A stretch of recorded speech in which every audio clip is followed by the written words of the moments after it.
Yes, my little friend. I have a little friend. Hey, oh, there is Any of these pillows? not the back pill. No, just no. I want to say yes, but I mean no. Hey, we're live. Hi. So you are live. Can you say something and see if I can hear you? Something. Yes, I can hear you. Can you hear Okay, me? good. So we're totally live. Anyway, hey, Luxational, can you see any chats if you open um another device? If you have another device, or else you can't see the chats because you just be, you know, it's okay if you don't. I'll read them to you. Okay. Yeah. So Luxational. Oh, so James, Jamie, or what's your preference? Jame or Jamie. Either way is Okay. good. Cool. Well, my husband is named James, and I call him Jamie's. So it's going to be, so he might say, "Excuse me." I'm like, "No, no, not you. Wrong James." So okay. Wow. Is that snow behind you? It is, yeah. That's why I sat here. So you guys could see my snow. Oh my God. Luxational says hello. Maria Louise loves luxury says hi.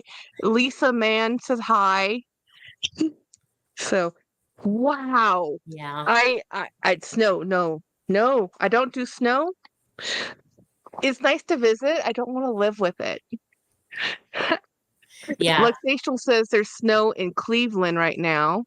Brian Sitsom says it's snowing where he's at too. Okay, well, I'm in Texas and it's 80 degrees today. We could use that. All year we didn't have any.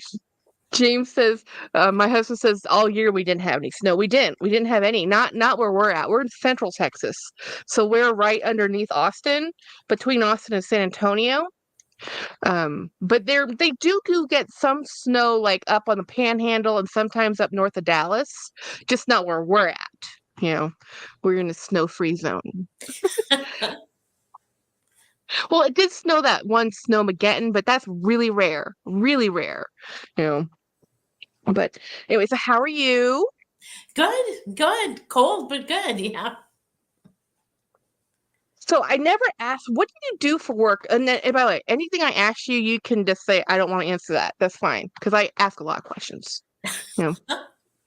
I'm a compliance and regulatory analyst. Oh, that's a lot of spreadsheets. That just sounds like spreadsheets to me.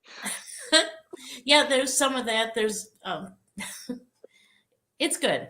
It's good. It's I work for an insurance company and So can I've you kind of work been all over the remotely? place. I work remotely. That's awesome.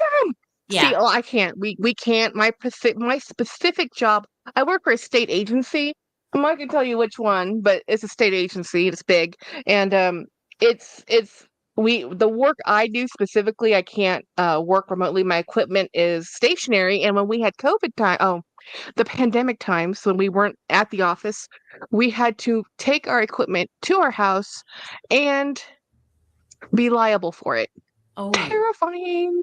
You know, yeah. when your equipment, like just the mouse I use is $1,600. Just like, please don't drop it. Right. So Luxational says she's going to Arizona. Um, so for a week to say goodbye to the cold. Yay. You know, this Right. might be why everybody comes south for spring break. Nobody goes north. You Right. know? Um Rael's here. So everybody, James can't see your chats because she's chatting with us. So without another device, she's not gonna see it. So I'm gonna read them to her. Um, so you have any questions, just type them in and I'll ask if I see them. If not, type them in again. Um, my husband over there, my James is currently moving furniture. You're gonna hear banging and stuff. He We're taking our sofa that used to be the sofa that my big dog sat in, and it's going to the curb. It's sad. It's too big for our house, but because I don't know if you know, if I lost my dog Milo, he's the Yeah. Great Dane. So it's the sofa's going. Tomorrow is big bulk pickup, and hopefully overnight it will disappear. I don't know if that happens in your neck of the woods, but here, as soon as we have a citywide big bulk pickup, You just put it out there and it might not make it till morning. Yeah, we have just the opposite. They don't have big bulk pickups, so we put stuff out on the curb before garbage day, and then we just hope someone will drive by and grab it. Otherwise, we get a fine. So, but Oh, usually you get rid of it. yeah, I mean, things just magically disappear. Lisa says, Jane, because of you, I have been on a hunt for a Mulberry Mini Bayswater zip satchel. I really want to find a deal on the pre-love market, but no luck. Oh, Where did you find yours, James? mine have all but two of them were from Fashion File. They all been pre-loved.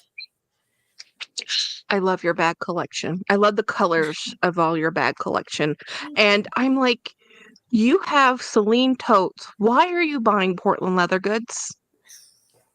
Because they What? smell good. That's true. That's true. The leather smell is addicting, but at the same time, it's like, in what situation do you pick those totes versus the Celine totes, or all the other high-end luxury totes you have?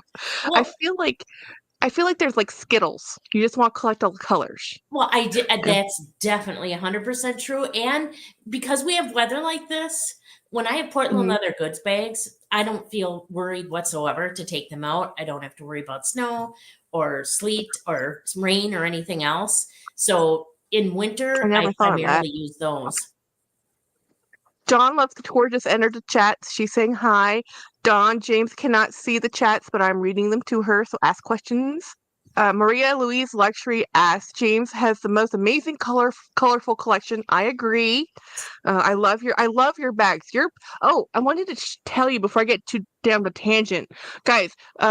James is going to be leaving about an hour, right around 7:30. So when you're done, just pop out. It's fine. But I wanted to show you the book I'm reading. Have you read this book? Uh-uh. This is The Fourth Wing by Rebecca Yarros. There's the two books in the series. This is the book one. It's really good. It's a fantasy book. There's dragons involved. I love it. Very cool book because James loves books like I do. And I have two other books. So I got no, this one is weird. Um, this one, I was like, well, first I was attracted to the teacup because I love tea. Has nothing to do with tea. This is by Melissa Moore. And it's called A Guide to Self-Repair, and it's called Whole. But here's the thing, I don't really read self-help books, but the woman who wrote this is fascinating. Her father was a serial killer. Yeah. So I've never thought, I mean, I've always listened to true crime. So it's like, wait, I've never thought of the perspective of those people have families. What happens to the children of serial killers? Well, she wrote a book. So I want to read this.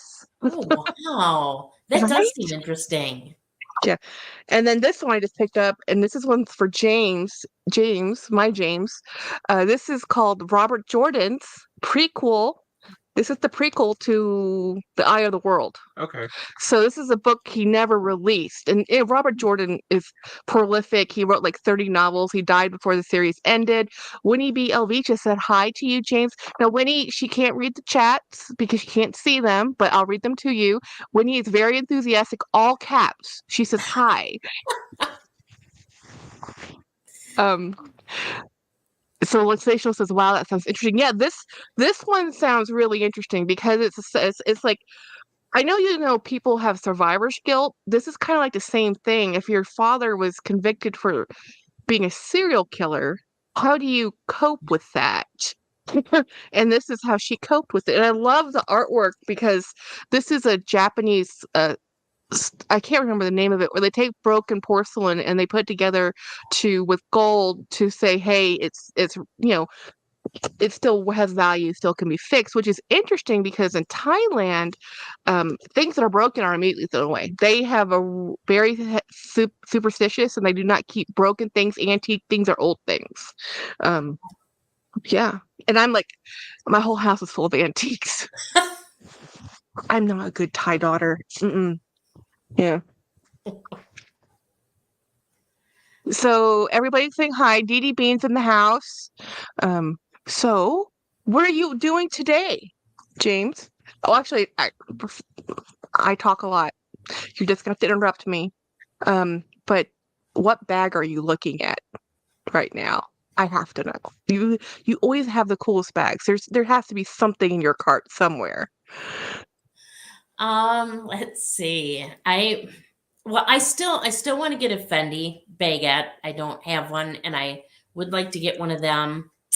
And I may or may not have something on my way at Fashion File. That's, I guess you'd call it denim, but that's all I'm gonna say about that. So I, Have you fallen into the denim craze? I have, yes. A little bit. I'm not like as bad as like Cammie. I know she just adores denim. But it's really caught my eye a lot lately. The Coach, if y'all haven't seen what Coach is doing, there's a yellow coming out. It's already for whatever reason, Coach doesn't like us in America because they always give their releases sooner to Asia. So I follow a couple of a Malaysian, I think Singapore. I think he's in Singapore, where he gets like, how do you get this? We don't even have this. I haven't even seen pictures, and it's an American, brand, and it's launched in Asia first. But anyway, there's this beautiful yellow coming out. I love yellow, so I was like, yeah, their tabbies are nice. Yeah. Yeah. The 33 almost got me. I'll be honest. That the tabby 33 is the only one I would be really, really want to buy. But I don't like the tabby. I don't like the tabby, not the flap part, not the front flap. It's the second flap, and then the divided compartment drives me nuts. And any chain bag I've ever owned falls right off my shoulder. They do not stay on me. Mm. Yeah.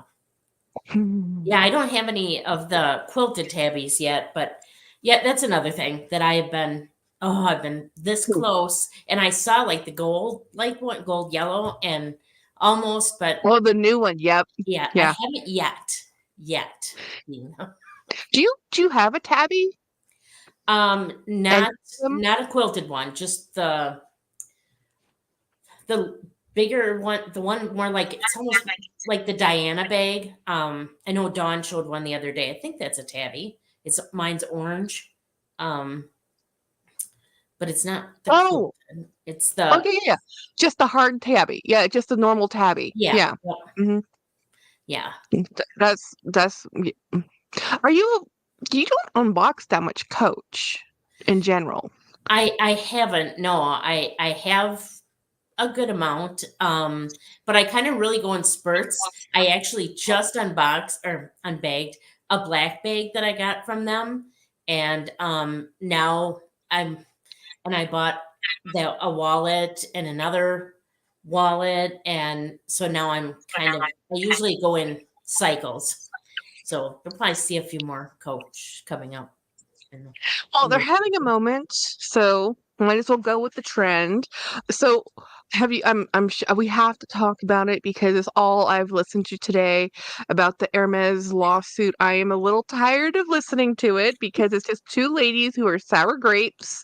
How do you feel about the Hermes Birkin journey? Well, Do you know what? I've been kind of like you said all day long. That's what I've been seeing, Mhm. and I'm kind of back and forth on it. On the one hand, I'm kind of like, well, Hermes, maybe if you didn't do that, this wouldn't have happened, and you wouldn't have the lawsuit and everything else.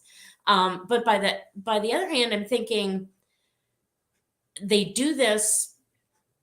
Well, so they allegedly do this because they know it works. So it means that they have been doing it all along. And if consumers weren't purchasing those items before they got what they wanted, this wouldn't even be a thing. And the bottom line is, I'm kind of like, if you have enough money to buy all those things that Just go buy one. Yeah, right. Buy a used one. Yeah. I follow this company. They have a business in Dubai and also in London, and it's called Love Luxury, and they sell watches and Hermes bags that on the resale market, and their whole business is because of this, because people are like, I'm not going to play the game, I just want to buy a bag, let me buy a bag, and they sell them all the time, all day long they sell them, Right. so it makes no sense to me. If you're going to spend $10,000 on accessories to get a $10,000 bag you want, Yeah. why don't you just buy the bag you want and Mhm. say poo-poo to the accessories? Well, On that's the, what Amelia Rose did. You yeah. know. Yeah. Do you have any Hermes? I know you had a Bastia card or Calvin, whatever it's called, that card thing. Yeah, Um, I have 3 Kelvy card holders, and then I have a Picatin, oh, which size? the 18. Do you love it? I do. I actually just carried it last week. It's the bag I just carried, and I really liked it. You could fit a lot in it, and when you open it up, you can see everything in it. And I like the strap over the top Mm-hmm. because the way I kind of fling bags around here and there, Mm-hmm. so it makes sure things don't come out when I don't want them to. But yet, I tend to like open totes, so I really Do you like it. have a Hermes wish list? Like if you like not a real one, but like if you could like on your eye, like if you could, which bag would you like to go buy? Probably a Birkin 25, Really? but I don't see that in my future. I just think that because of the price. I mean, if I could go into a store and they're going to offer me like a green one, like I absolutely love Oh, Cassie's yeah. or Yeah. uh, Vert, whatever, Vert y- Comet. Yeah. that yeah, I would say yes, but I would never buy anything additional in addition to that in order to be able to buy it. That Well, Winnie has a question. She wants to know, James, what's the most expensive bag you've ever purchased? that would be my Chanel double flap jumbo. Oh, that's a beautiful bag. Yeah. That's why I like the 33, though. Yeah. That's the one I would like too. Oh. I mean, I like bigger bags or totes. So yeah, that's my most expensive one. The other thing that's in the news right now and everybody's talking about is Princess Catherine and her cancer. Yeah. And so they're talking about that in the chats. Um, my thing about Hermes is I don't really, I honestly, if I could pick anything out of Hermes, it would be a Bolide in blue jean, or it would be and a Helzon, which is a shoulder bag. It's not even like a fussy bag, but those are the two bags that I like the most out of Hermes. But I don't want a Birkin. I'm not even an aspirational client. I'm just kind of like, well, those are cool. But I like the Birkin style enough, but it's not even I like a garden party. If I could pick the 3 bags out of Hermes I like the most, would be like a garden party, the Halzon, or the Bolide. I love the Bolide. I love a domed bag. So for you, it's like, how did you pick your Picatin then? Was that just It was the color, to be 100% honest. I have the same color one that is it Jesse Styles has. It's Mhm. a rose. Is it Rose Extreme? I can't remember now, but I something about that color has just gotten me. If it's like a fuchsia pink, I'm all about it. And I saw that and I saw the texture of the leather. It was a good price on Fashion File. And I really like bags that have the suede interiors. So the alternate side of the leather. I really like that, probably from getting the Portland Leather Good bags that I have. Mhm. So that drew me to that. But other than that one, I don't foresee any other Hermes bags in my future. I love the Kelvy card holder. I would buy more of those, but not bags. I love your collection is so eclectic.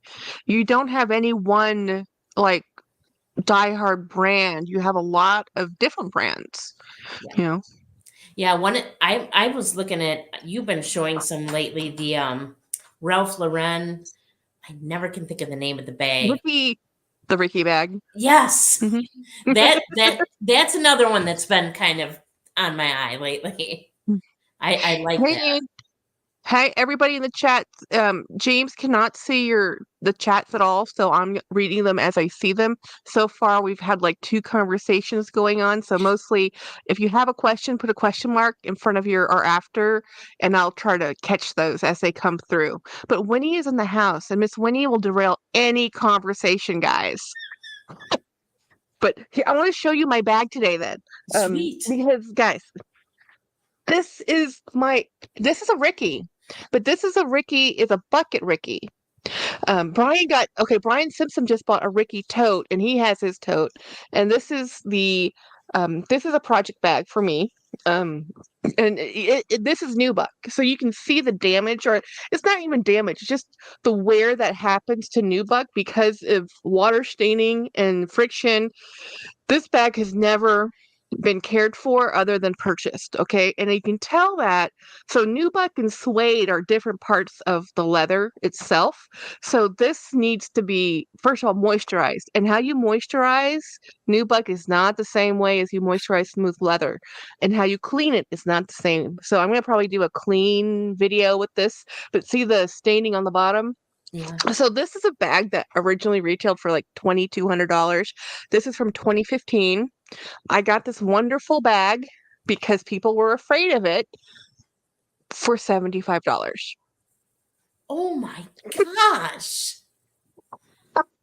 And these deals are disappearing because I've talked about the Ricky so much. Every time I look at a new Ricky, they're just flying off the shelves now. And if you notice on the resale relove sites, they're coming in at a higher price point than they did 3 months ago. So our Ricky love is causing the resale market to go up a little. Yeah. Yeah, I've noticed. So, and I've also talked about the Reed Karkoff boxer bag, which I think is phenomenal. Have you seen that bag, James? Oh, No. let me show it to you. So this is such a you bag.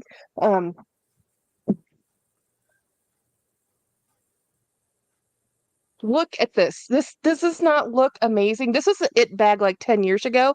So this is the Reed Karkoff. So Reed Karkoff, you have to do it with both names, Reed and Karkoff. There's the same exact look called Reed, not the same bag. It's the same look, but it's made out of polyurethane. This is the one made out of leather. So they had a diffusion line, which kind of destroyed their company, let's be honest. So Reed Karkoff used to design for Coach, and then he branched out and they backed his own company, his own brand, and then he had his own brand, and this is called the Boxer bag, and it is amazing. So That you is can find these for under $100 right now, not for long. Yeah. I keep Wow. like yesterday, two of my subscribers bought one, so I'm like, oh, two more off the market. Right. Now there might be three because now I'm gonna have to look that up too. That is a Yes, gorgeous bag. trash. Yeah, I yeah. This is love that. called Yeah, this is so you because it's an open tote, Yep. and this is just gorgeous. It's gorgeous. I can't even. I didn't know how much I love this bag, and my friend Craig, my enabler best friend, told me, Jackie, you really should look at this bag. And I'm like, really? No, are you sure? And I bought the first one, and he gave me my very first Reed Karkoff bag. And after knowing him, I still can't believe I got a black bag out of his collection because he loves black bags. So I feel super honored because now that I know him better, I know that was the first time we traded, or I was gonna buy it from him. Like and I said, now that I really know you, why did you want to sell me that bag? And he was like, because I knew you would love it. Well, rabbit hole we fell into. I Wow, now that have is a huge beautiful. collection.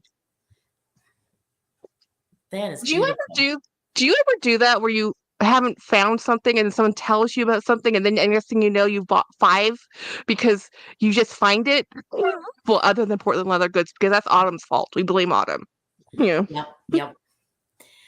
Yeah, I would definitely say that that's the case. Lately I've been really into okay, I never say it right. Proenza Scholar? Oh, Schuler. Schuler? Yeah. Yeah.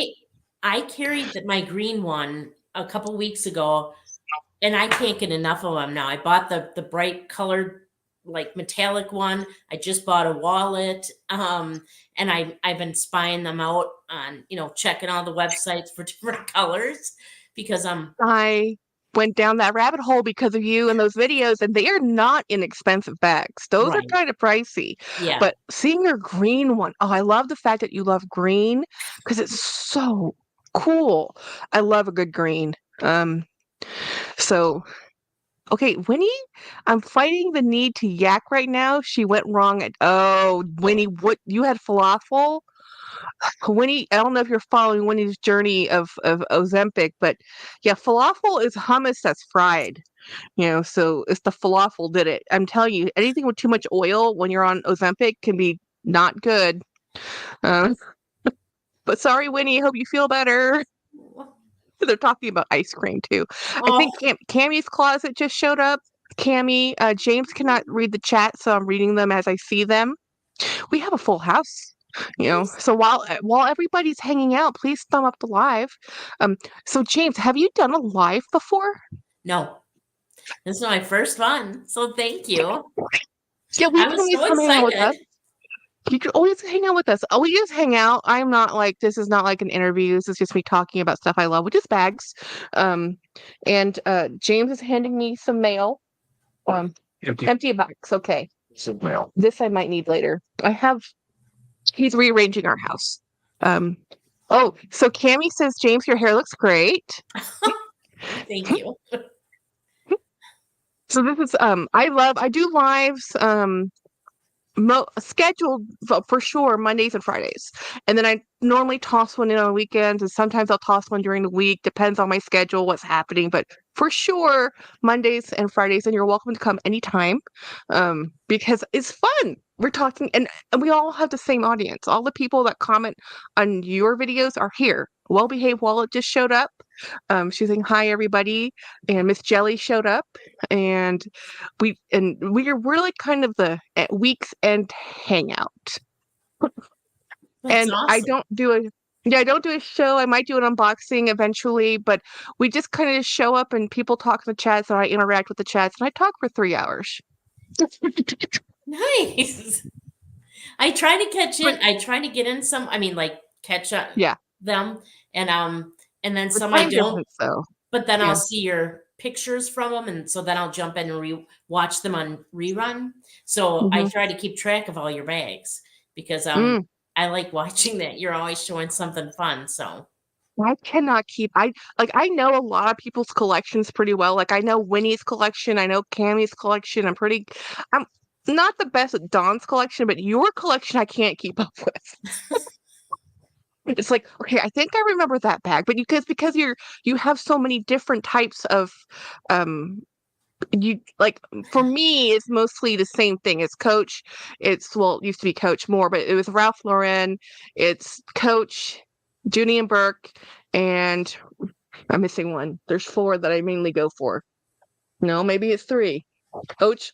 Oh, I have some Kate Spade, but it's pretty easy. But you'll come up with, I just bought this, bag I've never heard of. Like, what is this bag? Like I have like a Bayswater, but then you had like 3 or something. It's like, and you bought the same one. It's like, wait, different sizes. What bags have you fallen? Wait, hey Deb, Debbie's here. What and Miss Apple Blonde, hi Apple Blonde. What other brand have you fallen into like you did for Portland Leather Goods, where you just kind of found it and went down the rabbit hole? I'm kind of in the midst of that right now with the La Tanier bags. Gene, Totes Gene, we blame him. yes, he showed one, and so I bought one, and that's what I'm carrying this week. And oh my gosh, I love that bag. And I'm like, for the price and the quality, you will see more unboxings of those. I love them. I'm astounded. I mean, they're just so good. The quality's fantastic. The leather's good. You'll see more. I like them a lot. I missed one. I lost one in an auction for $50, and I'm still upset over it because I should have just kept bidding. But hey Craig, Craig says hello. Hi everybody who just showed up to the chats. James cannot see your chat, so I'm gonna read them as I can. She's gonna be leaving in about half an hour-ish, so get all your questions in. I'll still be here, but she'll just bow out when she has to go do other things. And can you see her background? It's snowing where she lives. It's 80 degrees here. 80. Like I'm in a cool dress because it's 80. And I'm in a sweater. Because it's cold. Yeah. Yeah, so I actually haven't purchased anything from La Tenor. I almost did, as I said. So wait a minute. You just showed that I know of one of those bags. Yeah, that's all I have so far. So far. Okay, but it's true love. It's true love. It is. It is in a way that I haven't. Yeah, I've just fallen in love with those bags. I am. Yeah, it's Jean's What fault. makes a difference as a person with a lot of totes? Why does that one speak to you? I really like how different it is. I'm looking at it right now. I love the silver hardware, and I love that there's a lot of hardware on it. You don't see a Mm, lot of hardware on bags. I mean, like, yeah, you might have a mm-mm. chain strap or something, but I mean, the bag itself has a lot of hardware on it. I really like that. I like that the inside is kind of a purplish blue on all their bags, but like mine is yellow. And I like the structure. I like that the inside, like you kind of spoke to. I don't like when totes put the divider in the middle, especially if it's thick or has no purpose. And this one's just got a thin fabric one, so if you use it, great. But if you don't, it's not in the way. I think the one that bothers me the most that if they do have a divider, but they don't actually have a complete seam at the base, so it's kind of, and then your stuff shifts from the bottom. I'm like, who designed this? Right. It rolls underneath like yeah, I don't I have a I'm not a big divider fan either. So the fact that this has one and I like it is different for me. I just like being able to kind of throw all my stuff in and go. Yeah. Is a tote your favorite style of carry? I would say yeah, but a small one. Not I don't have a Neverfull. I don't know that I ever will. Um I have a few little bit larger size totes that are Coach that I absolutely love. So I don't know that I'd ever buy any other ones there. But like a small or like the Celine, nano totes, or the Portland Leather Good minis are like my size. Yeah. Mulberry. Yeah. I just put in the chats that you can't see the chats. Nancy says hello. Nancy just came in. I don't know if you know Nancy Carnes. Um, oh, Birkenboy is saying that I don't know if you follow Birkenboy on Instagram, but he has the Row Inside Out bag, and he had that on his Instagram today. It's a very cool bag. Oh, He has he has his eye on a couple of the Row bags. I don't have any from that collection. I would love some. They're just really expensive. Like, let's be honest, they're really expensive. Michael says, "Hi, Jackie. Hi, everyone. Jackie, I'm loving the outfit. Very summer of you. It is 80 degrees where I'm living. So, unlike where James is living, where there's snow and she's in a sweater, I am in a lovely dress." very pretty. Hey, Angela, trying to say hi to everybody. So if I tend to use when I carry totes, I like to carry small bags with my totes because if I'm running around doing stuff, I've always been a tote person because I use um in high school, I was not a backpack person. I was a tote bag person. I used the Lands End totes. My dad was at the time he was a high school teacher, so tote bags are paramount. At the time, everybody had paperwork, so everything goes into a tote bag and then you carry it home. And so that's what I love. I just love totes, but then I'd carry a small bag or just a wallet. And when people wore actually huge wallets and just run with a wallet. Hmm. That's nice too, though. I was probably backpack, but I don't I know. use backpacks at conventions, but I never put my wallet in them. I have another bag in front of me. So I've always been like the double bag, like wallet on chain in front, backpack on the back. I might even have a tote bag because you're at a convention, you're carrying everything and people are handing you stuff. It's like, okay, I'll take that, throw that in there, you know. That's a good Um, idea. oh yeah. When conventions, museums, when I'm a tourist doing things, it's always like every bag you can carry, I'm carrying. Because the last thing you want to do is like have no place to put it and you're like, oh, thank you for the millionth pen you just gave me and 5 folders I don't need. um I actually, after going to several conventions, I just say no thank you. It's Thanks. like, but But when I was younger, I was just like, oh, sure, what I mean, I didn't want to be rude, and now I just realize they don't care either. So just say no. It's just advertising for them. They're just trying to advertise. So, do you have any your eye on a specific color of bag or anything coming up for the spring? I mean, lately I love that the fuchsia pink and the green. Um, I've been buying more blue, which is really weird for me. Because I don't usually buy as much blue, but I got that mischief bag, and then I just got a Mm, I love that bag. I want to go buy that bag. It was sold out. I was shocked you didn't get the orange because you love orange. I was like, I you love love blue? but when I saw that blue, I don't know what it was, and something like snapped inside because now I've Well, been you looking have at that. blue. You have that Celine luggage in orange, so you didn't want to compete. That's what I'm saying. Yeah, all right. I like that. Yeah, and they are similar. I am unboxing a blue bag, I think tomorrow. As well. It's the perfect spring bag. So but yeah, I just I wear I guess I would say I wear color any time of year. I don't really associate too many bag colors with the time of year. Mhm. Other than, like I said, using Portland leather goods a lot during the winter and fall, just because I don't want to have to worry. Practical. Yeah, Yeah, it's not color oriented. That's just practical. right. Um, Yeah. So yeah, I just kind of go in spurts. All of a sudden, I'll see something, I'll think it looks awesome, and then I want about 10 of them, and then I'll go on to the next one.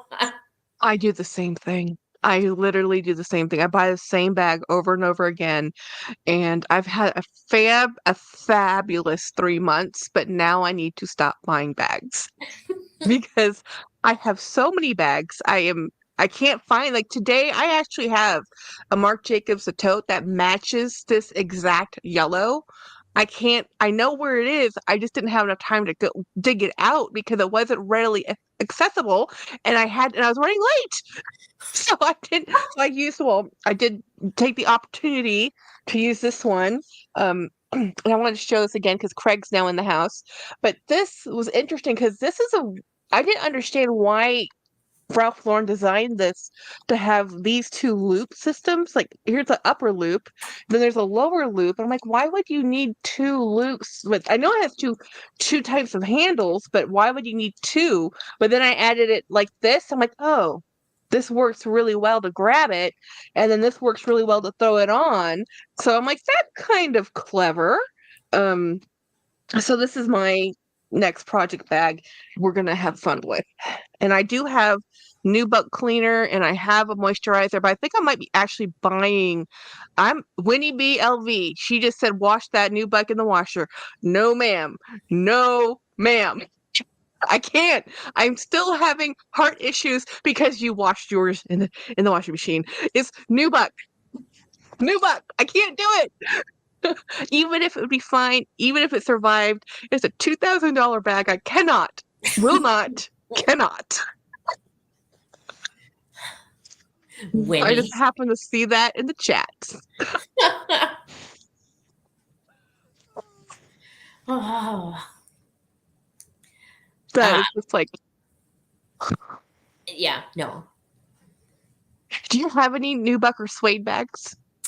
Only, well, I had the Proenza one is suede. And otherwise, Nubuck, I just have the Portland leather goods bags that I have a Mhm. couple of them that are, I really like that texture a lot. It's fantastic. But it's funny because, a lot of shoes or at least boots, are suede nubuck or rough out leather, right? Which is really it's the look and the texture because when you get a cut or a mar, it doesn't come as obvious, but people are afraid of it because um, they're like, how do you clean it? And I was watching some shoe people talk about it today because I'm like, well, better brush up on my how to.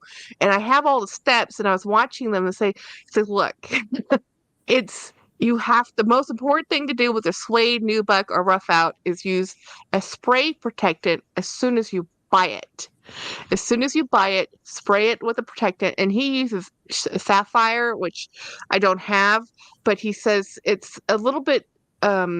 There's another brand, I can't remember the one he mentioned, but it's too much of a sealant, so that you want something that's breathable. So I have Colonel Carbon Pro, and I'll probably just use that if it allows for suede or nubuck. It'll say on the label, and that's the best way to protect your suede or nubuck is when they first buy it, put protectant on it, and then spray it like every year, every couple years.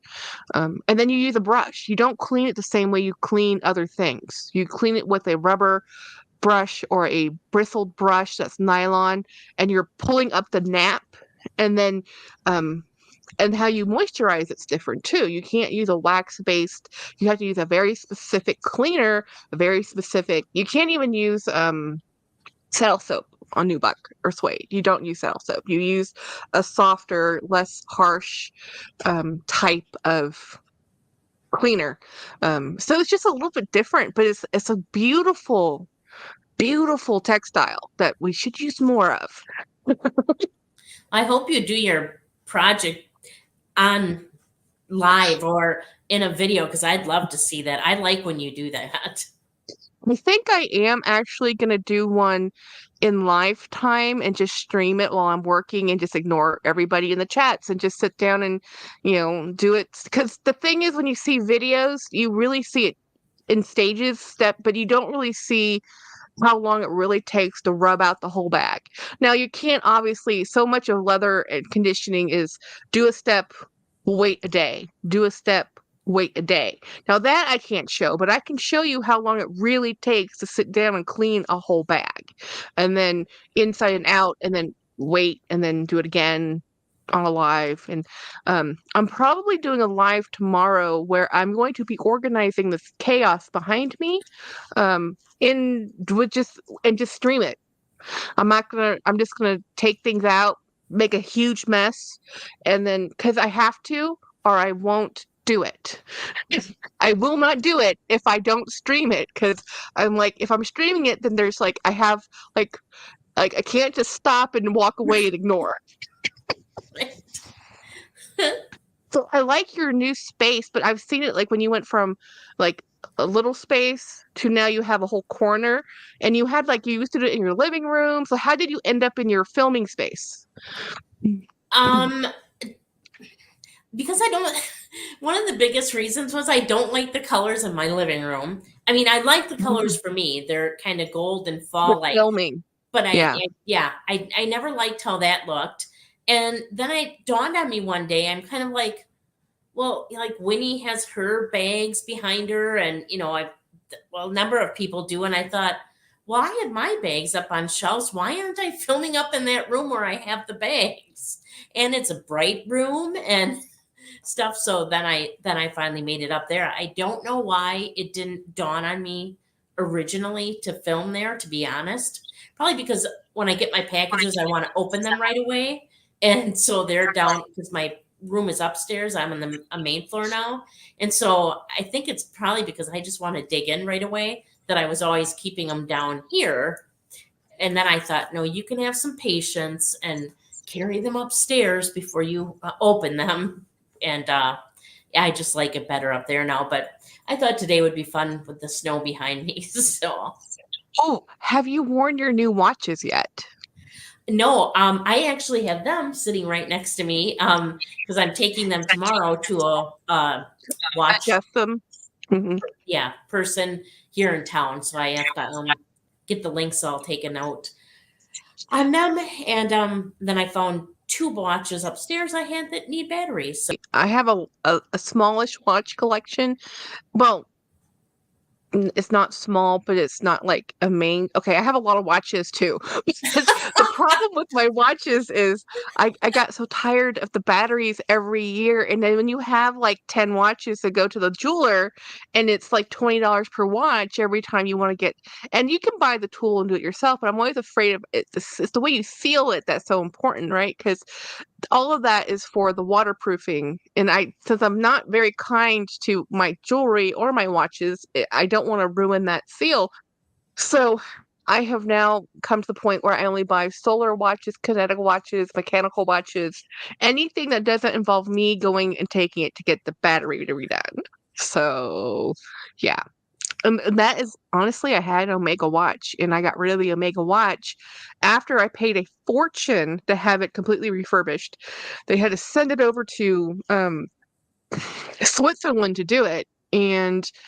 But the battery, it's such an ordeal to get. You have to go to a very specific type of jeweler to get that done so they don't ruin your watch. And it's again, so I sold it and I just like, you know what? It's not meant to be. I'm not meant to have a very expensive watch. I mean, my watches I think are expensive. They're around $300, but like they're not a Rolex. They're not Omega. They're not my mother has Cartier watch, which I love. And she has promised that I can have it. I'm like, okay, one day, someday. I said, Mom, live a long time. I love your watch. I want you to live longer. So I'll get your watch eventually. Just, it's fine. So do you, I know you like watches and purses. And you quilt. And okay, so between the quilting, the watches, the purses, it's the quilting, isn't it, that cost the most? I would say I have a lot of money in there, yeah. Fabric. Because okay, so I am okay, you know how I am with purses where, Mhm. I like a color and then I have to get it. Well, fabric, I mean, your choices are unlimited. So I'll go in and buy a ton and it drives Mick crazy. He's just like, "What are you going to do with that all?" And I'm like, "I don't know, but when I do need it, I have it because it's right there." And yeah, it's yeah. I there's a I lot. l- I loved your video when you said, "Well, this is $300 worth of fabric. It doesn't look like much, but this is 300." And I just started laughing because my first love is needlepoint. And the cost of needlepoint is so ridiculously expensive that and if you do anything with knitting or yarn, and my mother quilted, and my patience with quilting is I can't handle the amount of precision quilting takes, the cutting, the measuring, the pre-shrinking, all the stuff that takes, like you're spending so much time and then you piece the top and then you do it and you've spent hundreds of hours, forget money, hours, and then you give it away and they're like, oh, thank you. I'm like, you no ma'am, you do not understand how much love went into this quilt.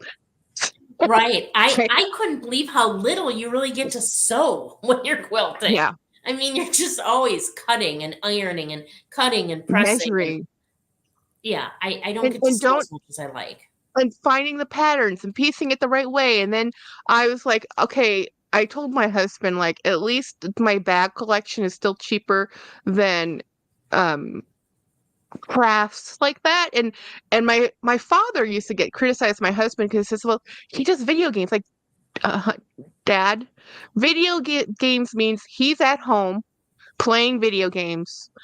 It is way cheaper than fishing. Do you have any idea how much fishing costs? I said, if he wanted to be a sports and outdoor person, fishing means different rods. Eventually, leads to a different boat. Goes from water boat to sea boats, and then eventually your boat needs a house because you're going to get a bigger boat, and then insurance, and it costs money. Or even flying an airplane. I says, do you know how much money it costs to be a pilot? I am thrilled with his gaming hobby.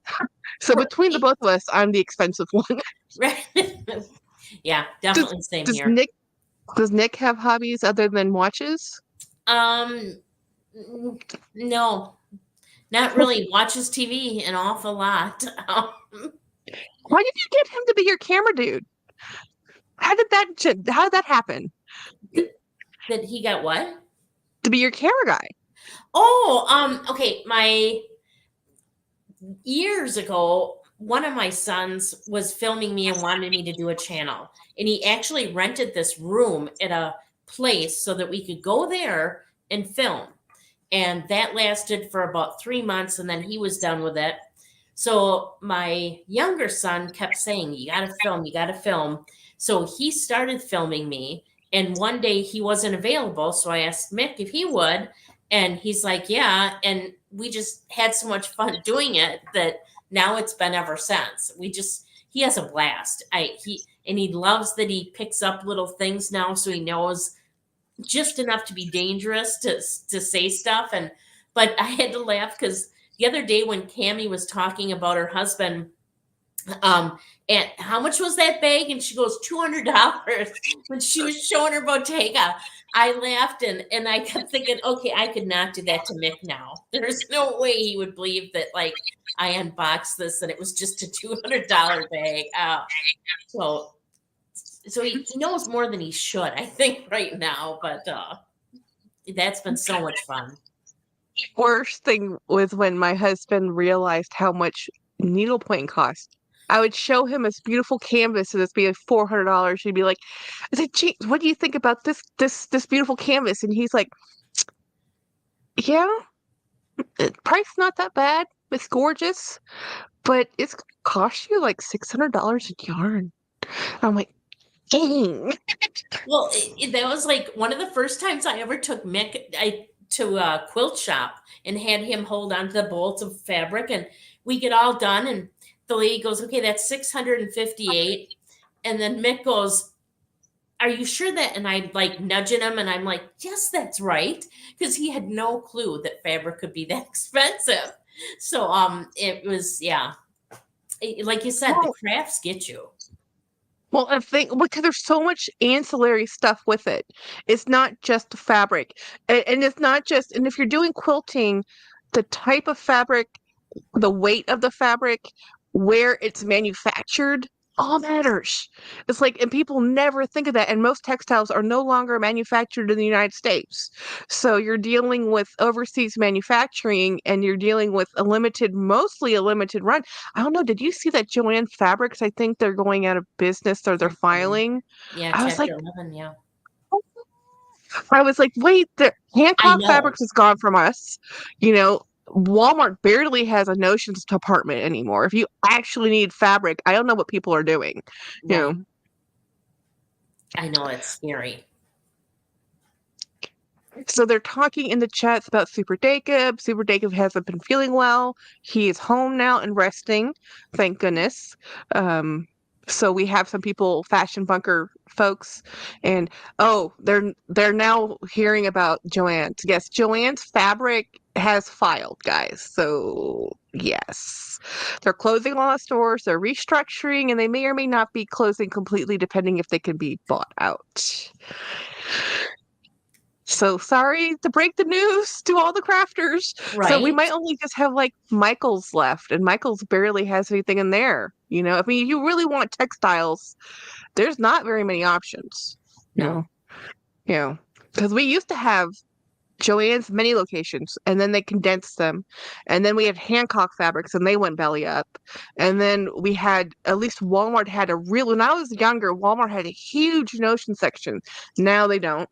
You Right. know, and a lot of it has to do with the fact that first of all, people aren't sewing, people don't know how to sew, and then the cost of fabric, it costs more to make something than it is to just go buy something. Literally, it costs more to make a shirt than it is to go buy a shirt. It is the economy of scale. Mm-hmm. For sure. We're so what are you doing this weekend? I want to know because I'm nosy. I'm probably going to be mainly sewing. So I just finished Is that making your a bag, and now I'm going to start a new quilt.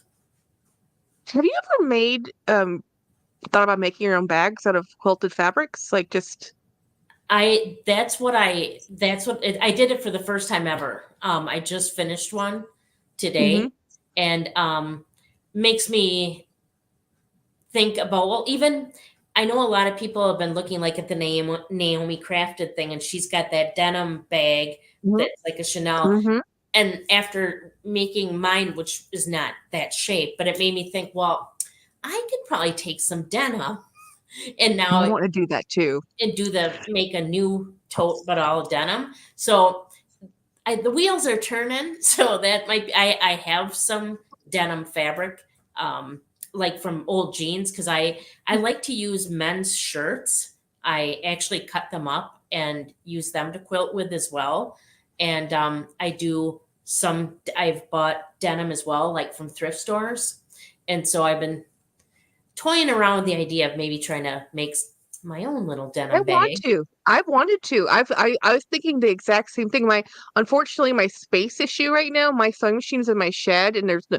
If I bring it, I was just telling James like I should bring out my sewing machine because I want to make my own toes. I can. I know how. I mean, I know the basics and patterns you could find anywhere, but the thing is, again, sewing is my nemesis because you have to measure, you have to cut, and I am not patient enough for that. But I know how to, and I want to because watching Naomi, I'm like, I can, and I want what I want to do is just go to the thrift store or Goodwill to grab some old because nothing's better than aged denim. Like new denim, whatever. Aged denim with wear tear and like really good that stuff is like gold. I love that. Yep. Especially when you're saying about men's shirts. Have you ever found the men's flannel Wrangler? I mean, Yeah, I have some of those them. those are really good textile. Yep. You know, yeah. Yep. There's Like, some good stuff. yeah, we have Goodwill outlets out here where you can get like really cheap. It's like by the pound versus per the item, and you can get a lot of textiles that way. And repurposing because again, fresh cut fabric from a bolt is different than already in something. You're going to have a lot more waste when you're cutting pieces out of a shirt, but at least you're reusing it and it's not going into landfill. Right. Yeah. Yep. I like that. So with your next project, you said you're gonna work on a quilt. What quilt are you working on? I'm have it narrowed down to a couple different quilts that use fat quarters. I have a couple books, so I pulled out some fabric that I'm going to put together, and I usually when I start them, I'll write the name down of what I'm making in a little book I have, and then take little swatches of fabric and put them all in it, and so that becomes its own little project, and then I start working on it, and I have a plan. yeah. Hey guys, James is leaving in a few minutes, so anybody have any last minute questions? Oh, Miss Jelly says she would like I believe a Harry Potter Slytherin quilt. And Cool. I bought fabric online during the pandemic, making masks, the fabric patch out of Washington State. They have a YouTube channel and they unbox new fabrics a couple times a week. That's pretty cool. Have you heard of the fabric patch? No, What? there's a couple people I watch or not stores. I love that when they'll show what they get in for shipments. It's also dangerous because then I want to hunt down some of the fabrics that they show. But I like those. Would you have an average cost per yard for fabric now? Like an average 45, Average per yard right now of what I use is I would say average is about $12 a yard.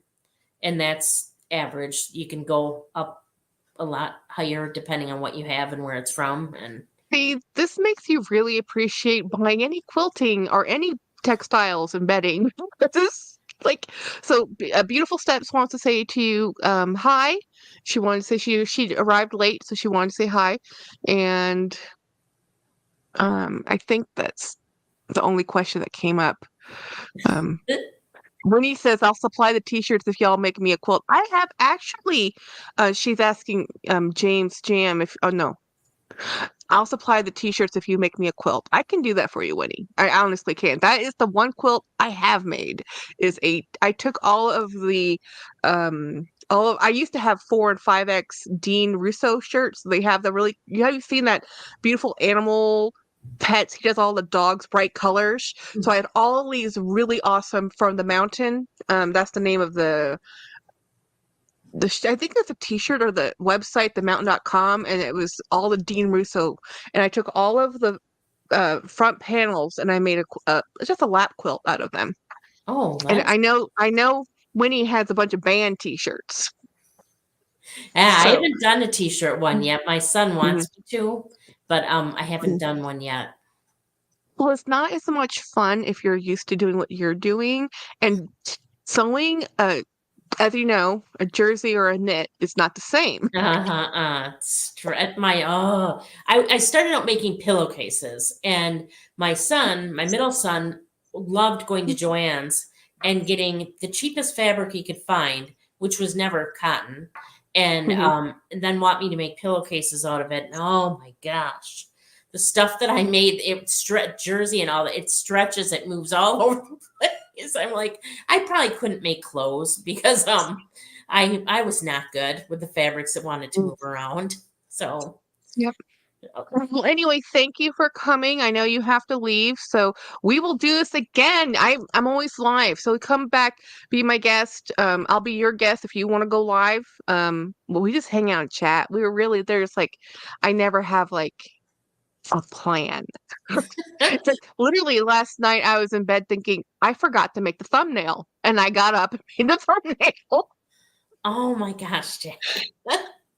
Well, thank you for having me. It's the first time I've ever been live, so I was really excited to be here. And See, Winnie, you need to get James on your Tuesday lives, okay? yeah, you be like my manager. You'll get me all set on some other lives. Oh, thank you very much for having me. And tell everybody that I said hello. And you can if you catch this on the replay, it's going to take about a day for the live chats to show up, but they will show up eventually. It just takes a while. I don't know why. YouTube's weird. Awesome. So everybody's saying thanks, and everybody's saying have a good weekend. So you just click on out, and actually, let me see. I can actually remove you. Do you want me to remove you? There's Mick. I think I have a leave button here, so I'll just Right. click that. All right. See ya. Okay, bye-bye. Stress. Guys, I hate ignoring you guys in the chats. You know how hard this is for me not to just talk to you and seeing all the chats and knowing that she can't see them and then looking over here and seeing all the chats. Thank you, Winnie. Thank you for everybody just chatting away. I saw all the true crime stuff. I saw everything you were saying. I just couldn't say anything. I was having enough trouble just trying to let James talk because this is her first live. I wanted her to enjoy it. And we both have a love for don't forget to say that the chat replay is behind the comments. Yes. So at least with my Android, when this goes up afterwards, after we're done, it still takes about 12 hours or so for it to actually show up even behind the comments, but it will show up. You just have to slide. YouTube moved it. It used to be more front and center, and then so there's two ways to comment. You can comment on a live after the fact, and then you can view the live chats. They're not the same thing. Yeah, but they're in the comments box. You just slide to the right or the left, whichever way, and you should be able to see it. So hello, everybody. We did not stay on top. We have no topic. Okay, Miss Jelly. When Winnie is in the house, there is no topic. You get Winnie and Dawn in a chat, and there is no topics. And if Yoda shows up, forget it. But Winnie, yes, I will do. I can do a quilt for you. It will not be professional, but I will do my best. Debbie says, yeah, YouTube made it irritating. I just figured it out a few weeks ago. Yes, right, Debbie? It's so frustrating. And they only showed you the first time once they did the update, and then they never showed you again. And if you missed it the first time, because so many times things pop up and you just don't even read it, you just like next, move on. But yeah, I really wanted to talk to James because on her last video, she had said she had never been on a live and she was thinking about going live. And I'm like, what? No, hey, Aaron. Like, oh, no, you can come live with me. A lot of people on YouTube edit. I edit nothing. Everything you see, unless a sticker pops up because I've shown my address, nothing is edited because I don't have time for that. Y'all who do not do YouTube, editing will consume your life. I can spend 2 hours on one thumbnail, which is why I don't do thumbnails, because I fell down that rabbit hole. I'm like, no, I'm not doing thumbnails. I refuse. I'm not going to spend two hours of my life trying to find the perfect background for the perfect color to do the perfect blurb. I don't care. It's like, this is my fun time. So I do have an unboxing. I was just waiting. I didn't want to interrupt while we had James. So we only had her here for an hour. She had to go do something else. And I don't know what that other thing is. I'm cool if she showed up. So let me show you my unboxing. Oh, I do have an update. So I am on, this is so hard for me to say. I deleted eBay. I deleted eBay. And part of the reason I deleted eBay, and now I didn't buy what I'm showing you off eBay. I actually bought what I bought you Monday from Clothes Mentor when I was sitting in the courthouse doing jury duty. But the problem is I was using eBay too much as a way of, I've always had a very addictive personality with eBay, specifically eBay. This is not the first time I've deleted eBay. This is probably the fourth or fifth time I've deleted eBay, uninstalled the app, walked away, and just said no. Because and it's not even live auctioning, it's not bidding. I hate bids, but it's the constant looking, the constant hunt, the finding that deal, the addiction of 2 a.m. looking at what new thing posted. So I had to, because and I did it yesterday or the day before yesterday. I can't remember yesterday. And it's so, how many people told me, "Oh, Jackie, I'm so happy. I was really worried about you." I'm like, could you maybe have mentioned that earlier? Everybody I talked to said, "Oh my gosh, I was getting worried about you." I'm like, yeah, as I said, I've had a fantastic 3 months. Hey, Michelle, dial in for style. Hey, how's it going? Hey, Jolie, how are you doing? Are you still, I need to do that with the Amazon app. See, I was able to, Miss Jelly, I was able to stop Amazon. It's the new things, I can put things in the cart and I'm fine because they're still there. But eBay is a one-hit wonder. Like, this I bought off Poshmark, guys, but $60 was the offering I gave, and I got it with all in $75. So it's really hard to know that I can find a $2,000 bag for $75. But the thing is, I can good deal myself away into poverty, and I'm doing that. And I know, I mean, the credit card debt I've incurred in the last 3 months is not the end of the world. The problem is we ended up adding another $2,000 of unexpected debt because of Milo. So now I'm looking at, oh my goodness, how am I going to get out of this hole? If I can't, if I keep buying stuff. So I have to stop buying stuff. And look behind me. I don't need to buy anything. So I have to stop looking. Hey, Saya. Um, thank you for lurking. But let me show you what I have to unbox. I have two unboxings, and I don't know. This one is from, okay, this is the one.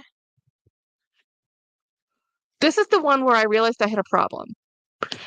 And I think I realized I had a problem because after I purchased it, and I bought this on Monday when I was sitting at the court. Oh, and the court, I didn't find out what the verdict is, but there's no way they're still in session.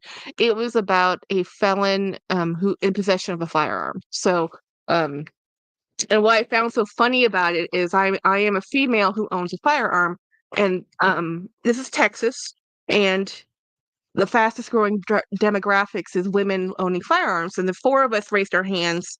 And out of the four women who owns one, I was the only one that they didn't ask, why do you own one? So it was a very, it was very interesting to see who they picked for the jury. I don't know if he was convicted or not. The burden is up to the state to prove. And he's saying, of course, I didn't do it. I didn't know. But I'm like, look, as a person who owns a firearm, no way in the world did you not know you had that, and the person that belonged to knew you had it, because you do not forget where they're at. You don't. For any reason. So I was like, yeah, this doesn't gonna, so I was not gonna be the best person on that jury. Not for the defendant.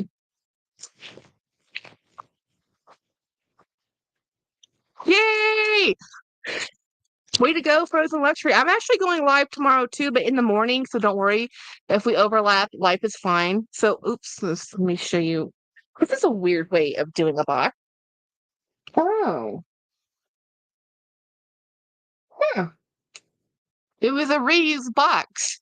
So my address is on this, and this is being, so where did this come from? Oh. This is not what I thought it was, guys. Thank you so much, Don's Donuts. This came from Poshmark. This is not what I thought I ordered. The other bag is. It's over there. I had two unboxings, so I grabbed the wrong box.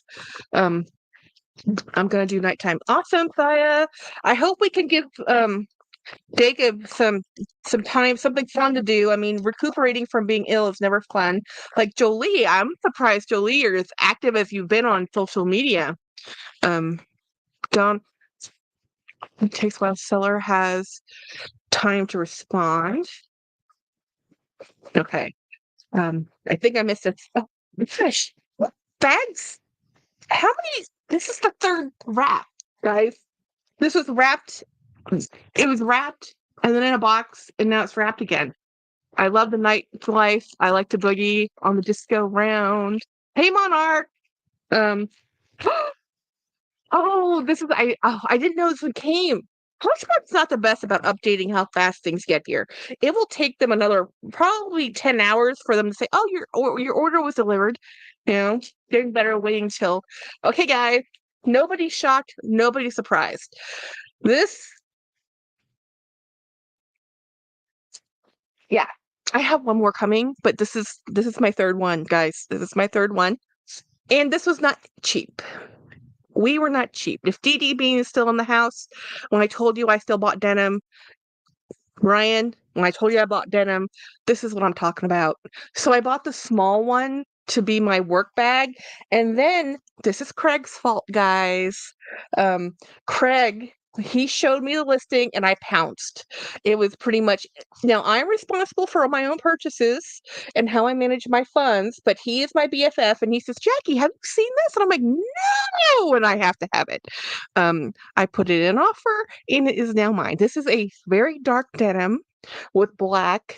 This is a Reed Karkoff boxer bag. Yes, it's this not awesome. Oh my gosh, I need to fill her up a little. They always look better when they're not deflated. Winnie, go ahead. I can hear you already. Um, so I paid a lot for this, guys. This was not Jackie. I got it for $20 deal. This is not a $20 deal. And since James is sitting right there, I'm not him either. You know, it was true love is true love, and sometimes concessions have to be made, and Robin has to be eaten. I bought this a while ago, Winnie. So I haven't bought anything in 2 days. This is day number 2. Yesterday was day number 1. I've deleted my eBay app, but this is my denim bag. And again, the thing about the Reed Karkoff bags is what's out there's out there. They're no longer being made. You either have to get it or you let it go. And I had to have this. Had to have this. This was not an option. This was true love. Um, I love denim. I've been actually looking at a Fendi denim, a Gucci denim, a Prada denim. Basically, if it came in denim, I have looked for it. This is called the Boxer Bag by Reed Karkoff. Now, you have to be very clear about having the Karkoff because there's a Reed without the Karkoff, and that is a polyurethane. So read the listings. So you'll see these for $50. You'll see them for $200 because of that. So these originally are like $2,000 bags. $2,000 bags. But the company went out of business in 2018. And so this used to be the It bag before 2018. And then when they did their diffusion line with Kohl's and they used exact styles and used polyurethane, it just killed the brand. Totally killed the brand. Marc Jacobs did that too. Marc by Marc Jacobs, that's his diffusion line he did with Target. Not a good look. It just isn't a good look. You can't really, you can do another line. You can even have your name on it, but you don't want to use the same. It does devalue the parent brand, guys. It does. So it has a cool leather pocket on the back. It has a button, snap. Beautiful. This is almost in like perfect condition. I would actually consider this perfect condition. There's nothing wrong with this bag. This is perfect. Um, I love it. My keyboard died, couldn't talk to anyone. Hey, ma'am. Thanks for coming and joining in. So let me open the other bag. So the other bag is the one I bought when I was sitting there in the courthouse. This one. This is the one I thought I was opening. So this is the bag. This is the bag that told Jackie you have a problem when I bought this. Because I can explain. Let me show you, and then I'll explain. Um, let's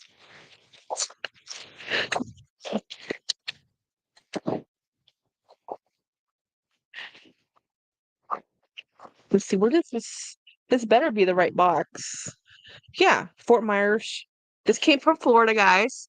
I discovered that Dana Buckman's name was sold at Targets, and it went from fine clothing to yeah. Yeah, Dana Buckman used to be a really good one too.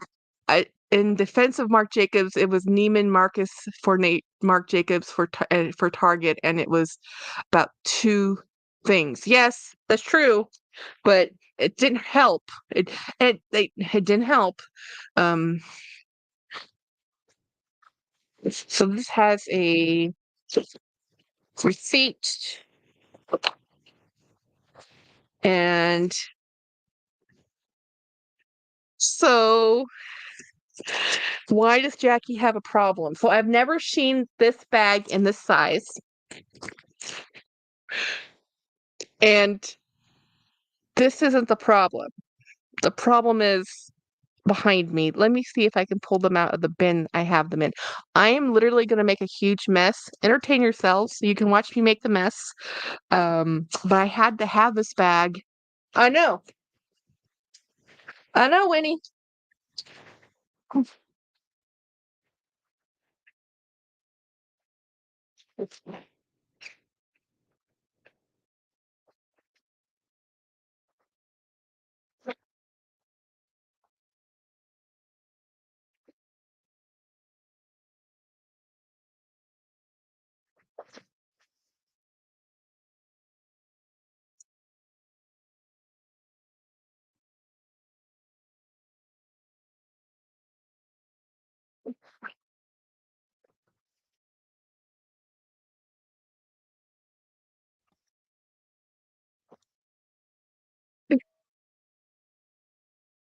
Shame. For shame. Oh my gosh. Jackie Posh has an arcade boxer at 50. I just offered 35. Make sure it says Reed Karkoff. I know you know your things, but here's the thing, guys. Here's the thing. When you know you have a problem, this is when you know you have a problem. I bought this bag and I was like, every time I see this color, I end up buying it. These are all pre-loved. None of these are new in store. This color is a seasonal color, and when I saw this teeny tiny little cute dome bag, which I don't have, I was like, I have to have you. I'm like, Jackie, you have a problem. It's like this is my problem. See, it wasn't so bad when I only did Dooney, because I have so many Doonies. I've had this tote and that tote, and I can be a color purist or whatever, but and then I fell down two rabbit holes, Ralph Lauren and Reed Karkoff. So, because it was new to me, I just went all in full force. 3 months of a great time. Financially, not the best choices. I mean, I'm not regretting anything. I refuse to regret my purchases. I love these things, but it makes it harder to be sensible, reasonable, and responsible um, when you're finding things new. So, anyway, what I'm saying is, I understand when you have to buy everything you see in a certain color, because I do that. And while this wasn't overly outrageously expensive, I need three of the exact same color?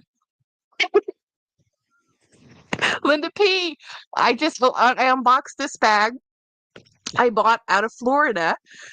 I've never had the zip satchel in this size. This is a mini zip. I didn't know it came in this size. I would buy this bag 50 times if it came. I love because I like using a bag like this with a tote bag. So I would use this to carry books and things or sweaters or even a larger version. And then I would carry this. I mean, it's like having the matching luggage set. It's an addiction. You guys are having a bad influence on me. I promised myself I would never have more than 20 handbags. Monarch, you are with the wrong crowd. Ah, this is Jackie admitting I have an issue. This is Jackie admitting it wasn't until after I hit purchase, while I'm sitting at the courthouse on this bag, at a clothes mentor. I didn't even care about the price. I saw the color, saw the size, saw the style, and I bought it. And my husband's staring at me now. And that's when I realized I'll have that bag. I actually really thought I had this bag in the large zip, and I don't, thank goodness. I have in the barrel and the tote. So I would have been really, really shamefaced if I had it in the large zip too. But I love this color. I don't even know the name of it, guys. Um, Jackie, that should be your channel picture. Yes, it should. Saya says, Saya, how many bags do you think you have? Like tomorrow, guys, I'm going to be going through my bags because I have to be able to. I just made a big pile of mess behind me because of my bag issues. Um, Sharon says, "Hi Jackie, I know you love vintage Coach, but just bought a vintage Junie T10 drawstring bucket bag. Have you heard? Oh, Sharon, the T10 drawstring bucket bag was my first Dooney. That is like the holy grail of bags. The T10 line itself is phenomenal. I would love to have one, but I don't because my first Dooney T10 bag was unfortunately not authentic. My friend's mother bought it at a flea market, and I didn't know any different. Like I didn't care; it was not authentic. I was like, "Oh, I'll use the bag," and I loved it. So I've always wanted an authentic one, but that is a very heavily kind of counterfeited design, you know. Winnie B says, I'm going to Joan Crawford. You pick your favorite. We'll send you the rest out of the others. Oh no. I used to collect Jujube diaper bags and accessories. I would spend hundreds on 10 pieces each new print. I have a couple of Jujubes. I understand. I understand. I had the Harry Potter Cherubi collection, and it's still one of my favorites. Um, thank you. Um, T10 was cute, but never found the right combination. Yeah, the combination matters. Oh, wow, great. Found one here in New Zealand for 50 to that for $30 US dollars, Sharon. That is amazing. Amazing. Um, I was listening to Lumi Level Up. Her name's Mary. She's out of Germany. She bought her first, well, I think not her first, her second Dooney and Burke bag. And apparently Dooney and Burke isn't something that's readily available in Europe. It has to be brought in by, citizens. It's not sold. It's not even, there's no option for shipping it there. And she bought a Florentine satchel for essentially 10 pounds, or not 10 pounds, 10 euros. I'm like, 10 euros for that bag? Are you kidding? Wow. Sharon says, my T10 is dark green, tan, and berry. Oh, that's gorgeous. That is gorgeous, Sharon. Enjoy it. That is one of the best bags Dooney ever made, in my opinion. I collected Hello Kitty and Tokidoki. My sister collects the Tokidoki. She has a few of them. I mean, at least 15. No way, Winnie. Don't forget I subscribe to your channel. Hey, everybody. So let me put these down. And, yeah, so Jackie has problems. But look how cute this bag is. Let me actually zip it open. And it has a long crossbody. Like, I have literally never seen this bag in this size. And I was like, I have to. And it has the tags, guys. It has the right tag that has all the hallmarks. This came out of Clothesmith. I have found the best bags out of Florida. What is up with Florida people? People are selling, I mean, Dooney, when it comes to Dooney. And it's funny. I've always considered Dooney to be a Southern bag or a Southern brand because it's always been here, but it's not. It's from Connecticut, guys. It's so not Southern, but I always think of it as Southern. So it doesn't show how much I paid for this, but I think it was $50 all in. Maybe with tax, there was more. I don't remember. Shipping's always expensive, guys. If you can get shipping for around $10, it's a good deal. And I ordered that Monday, and it's Friday. I have one more bag that I have been chomping at the bit waiting for. It'll be delivered today. I'm like, there's no way. It's in Dallas still. There's no way it's down here. I'm like 4 to 5 hours away from Dallas. It'll get here tomorrow. Um, um, Mirad, Miradon says Florida has lots of seniors who move up from the north. Yeah. Yep. Miss Jelly says Hello Kitty and Tokidoki are my favorites. I like Miss Hello Kitty. My niece loves Miss Kuromi. And I'm like, but there's Hello Kitty. And she loves cats, but she likes Kuromi. I'm like, okay, fine. Well, her name is Violet, and Kuromi wears black and violet. So my hubby is from Connecticut too. Oh, hey, Jolie, I didn't know that. Beautiful steps. I need new shelves for my glass bags. Yeah, I'm gonna be moving we'll be doing a mess tomorrow. I'm gonna be moving all my bags around. It's gonna be a mess. Many of my puppies are around 7K. What kind of puppies do you own that are 7K? Are they like poodles, standard poodles or something? Maria says, Linda P, thanks for asking. I guess better than Tuesday. Yes, you hurt your back. I remember this. Um, mm, muscle relaxers. Definitely muscle relaxers on that one. That's why I replied 2 bags, although that doesn't pay the bills. Frenchies. Um, Frenchies are expensive. Miss Jelly says Kuromi is goth and angry. Love her. So does my little niece. Kuromi is a big hit in her household, in my sister's household. I am Auntie Jackie, the best aunt ever, only aunt. Because I get her all the cool Kuromi stuff, and I just buy Connor, the 4-year-old, an action figure, and he thinks I'm awesome. You're going to change it again. Yes, I'm going to change it again. Beautiful steps. Tomorrow, I'm just going to throw on a stream, and you're going to see me move and organize things because I can't get to the bags I need. And some of these bags are going to go back into my room. I brought most of them out here, but it's so overwhelming I can't get to them. So what's the point? If every time I come here, I can't find a bag. But they are the best puppies. Yeah, I have 3 different prescriptions to take, and I'm on leave from work with Maria. That's how I feel, Mim.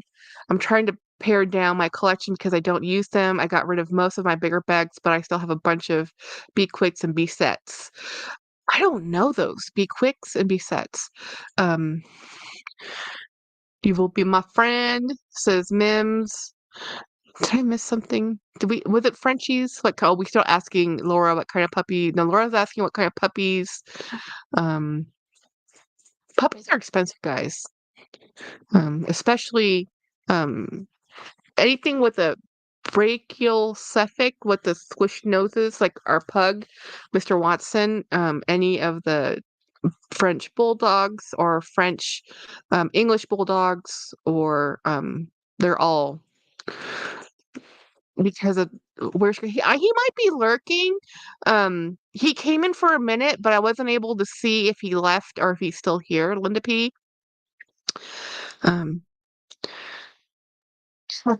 Yay for prescriptions. Brachial, yes, brachial cephalic. That's the word. I collect basically vintage Coach and vintage Doonies, and just those have, yeah. Beautiful Steps has an amazing collection. Do you have a nice niece like Agrasuko? I don't know about that. Do you know who Agrasuko is? I'm saying it wrong. No anime? Yeah, we don't know that. I don't know that anime. She might know that anime. I don't know that anime. My husband knows that anime. He's pretty good about this stuff. He consumes more content. Mr. Watson, why are you barking? No, no, sir. He's so funny. Nora, I paid $100 17 years ago for our Yorkie, and then he passed last year and went searching for one I could. Oh yeah. Oh yeah. Yorkies. My friend paid $1,000 for a Yorkie. Um, and not even with papers. James, beautiful step says hello. Um, hey, Dreamcatcher. Show Jackie some. Yeah, show some love. Thumb up the live, Mr. Watson, sir. It is rude. Is there a storm coming? Is that why you're barking? Oh, the train. The train. Mr. Watson kept me up until past almost till midnight last night because Mr. Watson had a blast yelling and barking at the sky. Okay, teacher hoping it's authentic. Me too. But enjoy it. Send photos, Sharon. If you're on my Instagram, I can help a little bit. I'm not the best. That vintage is a difficult one. But let me show you. Uh, when I started this book on Monday, I got up to page 50 when I talked to you last. I am now page 200. I can't stop reading this. I keep reading. I'm trying to read it so hard because James, when we go on vacation, I want him to read this book because I already had the second book.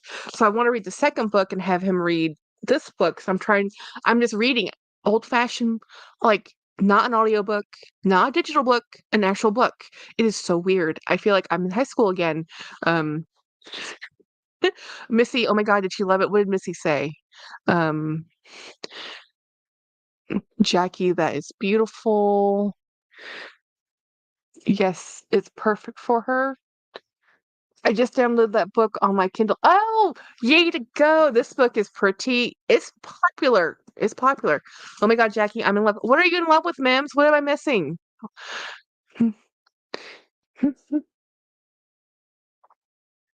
What did I show you? And I didn't. And I don't know. What am I missing?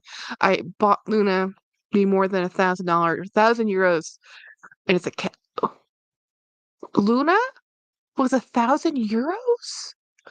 Wow. Yes, the vet and food and grooming expenses. I've gone to audiobooks. Yes, I love audiobooks. I listen to audiobooks at work. I can do cro no, I don't crochet. I'm horrible at crocheting, but I can do embroidery. I can do other things. I can clean. I can do other stuff and listen. I missed a lot. Lily just lost a tooth. Oh,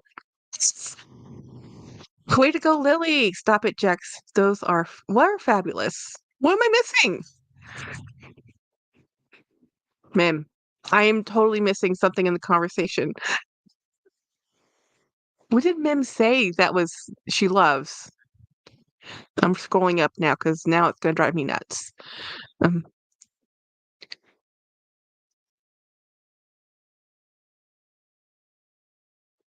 do, do, do, do, do, do.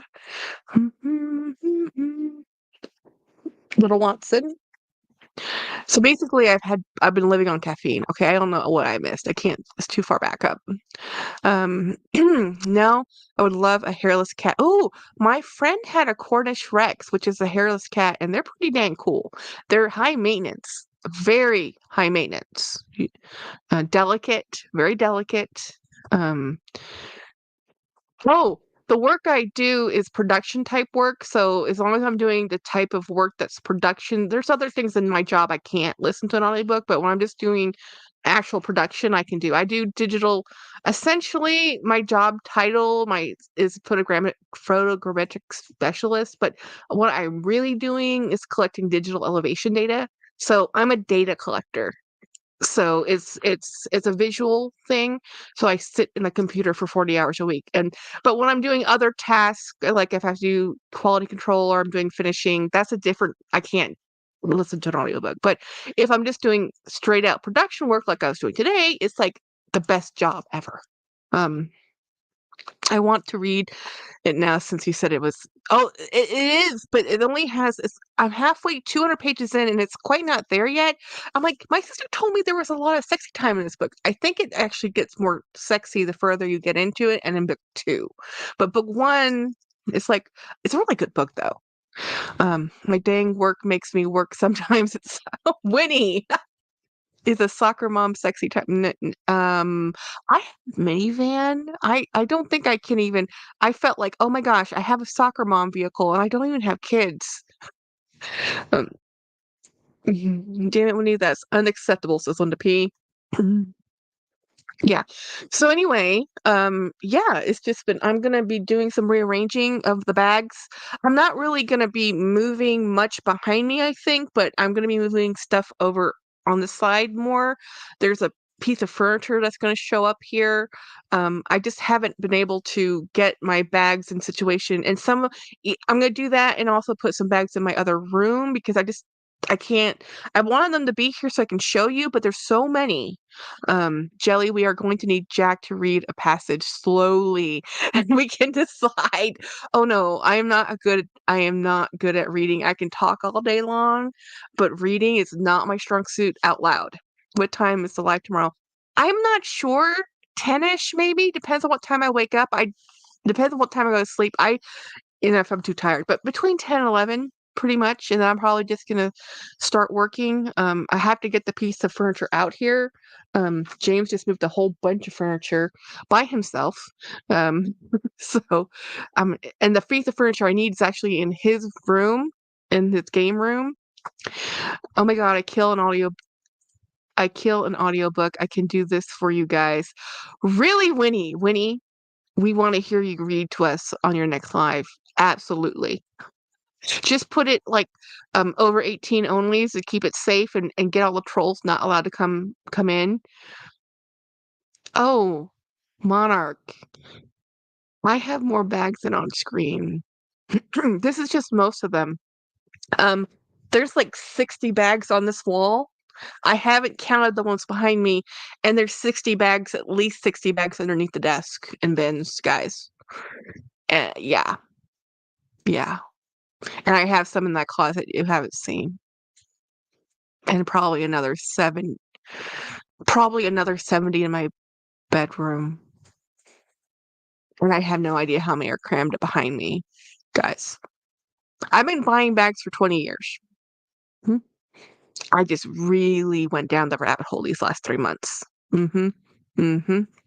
I fell in love with Ralph Lauren. I just watched a documentary on Ralph Lauren, and I didn't realize this because it's so normal now, but that he was the one that started the lifestyle brand concept. Like he started not just a clothing line, not just a shoe line, but a lifestyle brand.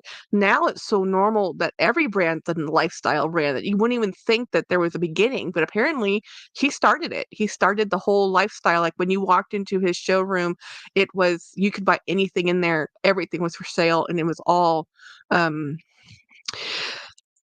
oh, Linda P, $200 or 200 bags is my what I wish to admit to number. The actual number I don't really know. We know it's over 200, so we just say 200. You know when they say houses for sale in the 200s but it says 299? That's kind of close to what I'm talking about. But I still think Dee Dee Bean has more than I do because hers are small. I have lots of big totes. Dee Dee Bean she has a lot of bags now. Um, good night, Dawn.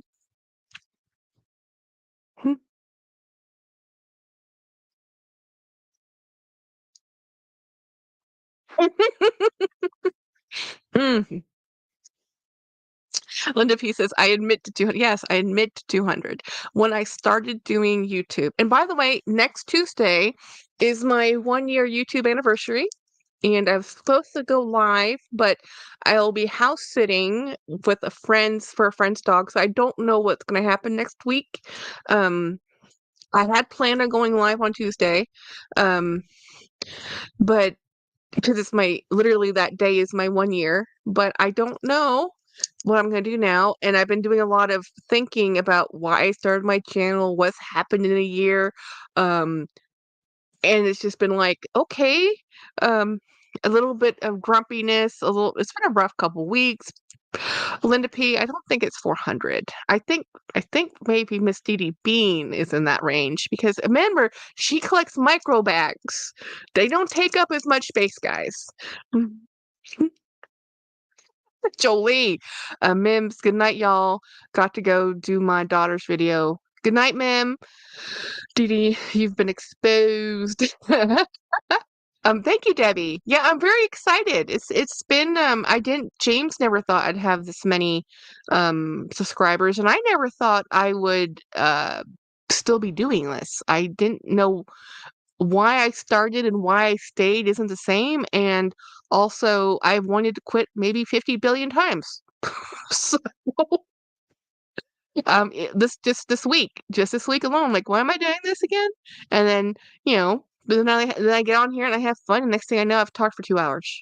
So it's like, okay, this is why I'm still here, because I'm still hanging out with my friends, and I don't want to lose that. It's I get to talk about things I love, but you have a shopping addiction, and then you watch content about bags. It didn't quite help the addiction.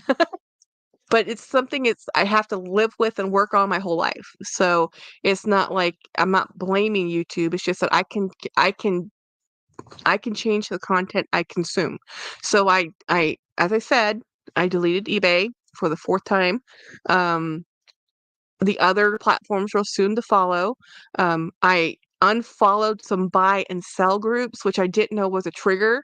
But when I see people selling beautiful things for really good prices, it's just like, oh my gosh, I must rescue that bag. I don't need another project bag. I have enough to do. So I don't want to, but every time I see one, I want to rescue the bag. And when this color was a color they don't make anymore. So every time I see this color, I want to buy it, but I can't. But did I remember when I purchased it that I had two others in the exact same shade? No, it wasn't until after I purchased it. I'm like, Jackie, you have that bag. This is not the first time I've bought the same bag, same color, the same exact thing. This is not the first time. Luckily I didn't have the zip. I thought I had the zip. This color's gorgeous. I love this color. I think this one is called French Blue. The French Blue, and there's another one that Dooney made called Ocean that is just, oh my gosh, it's so pretty.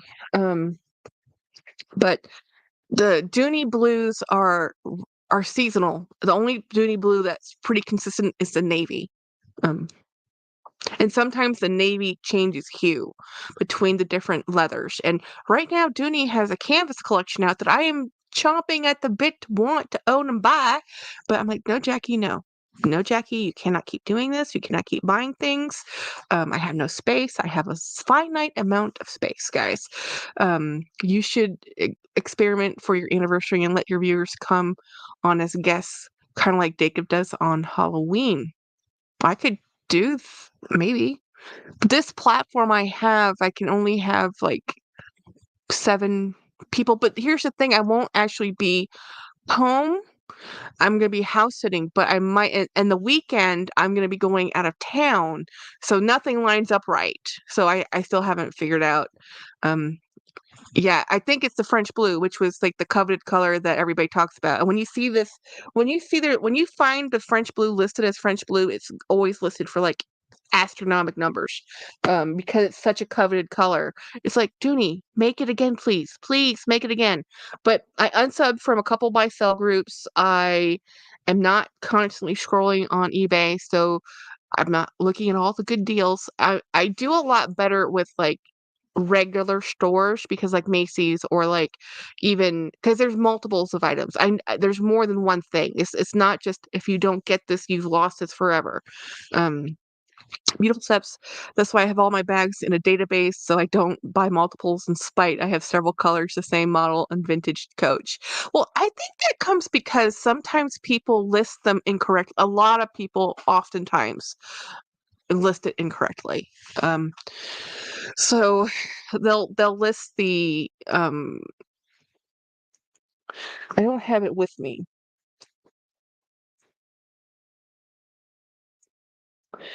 I have a bag that should be here tomorrow. It should be here today, but as I said, there's no way it made it from Dallas. It will probably be delivered tomorrow.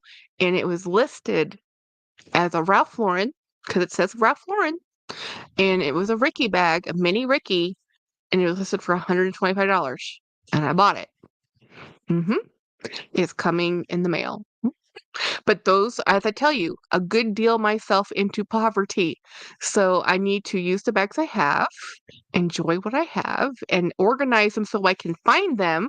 As I said, we have a beautiful Marc Jacobs tote in this color, this exact shade of yellow. I can't, well, actually, I think it's right here.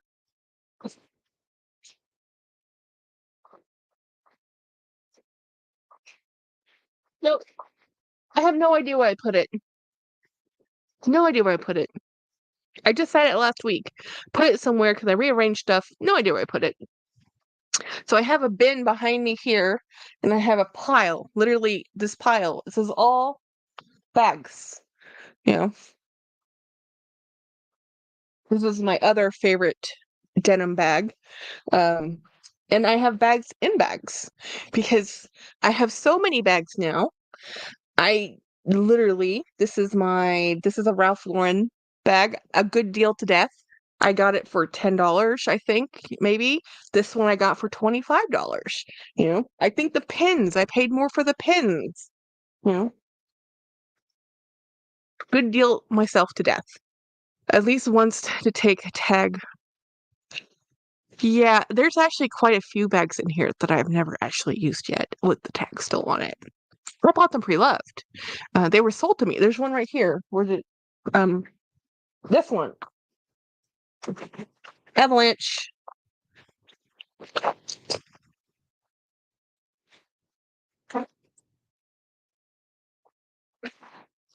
This one I unboxed a little while ago. I got this one off Mercari. I don't think the person this is I think a lot of the things with um Ralph Lauren is you do a lot of cross grain, a lot of this type of very coated material. Now, I'm not quite sure how I like the stud detail. I'm not quite this edgy. This is pretty edgy for me. Um, but I like this bag. I just haven't used it, you know? So yeah, it's like a Saffiano. It's a coated treated leather. It's still leather, but it's coated. And it's great for rain. And a lot of my Ralph Lauren's have this texture to it.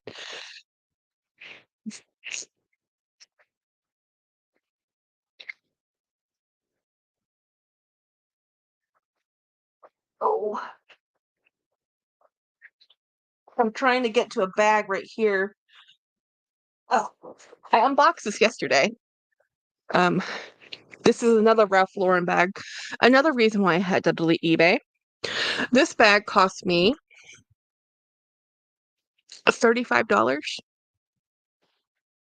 $35 plus tax and shipping, I believe, somewhere in those lines. I think it was $50 all in.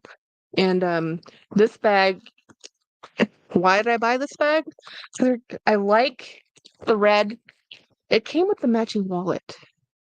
And I couldn't say no. And I love the colors. It's like, oh, I love that bag. So this is a coated canvas.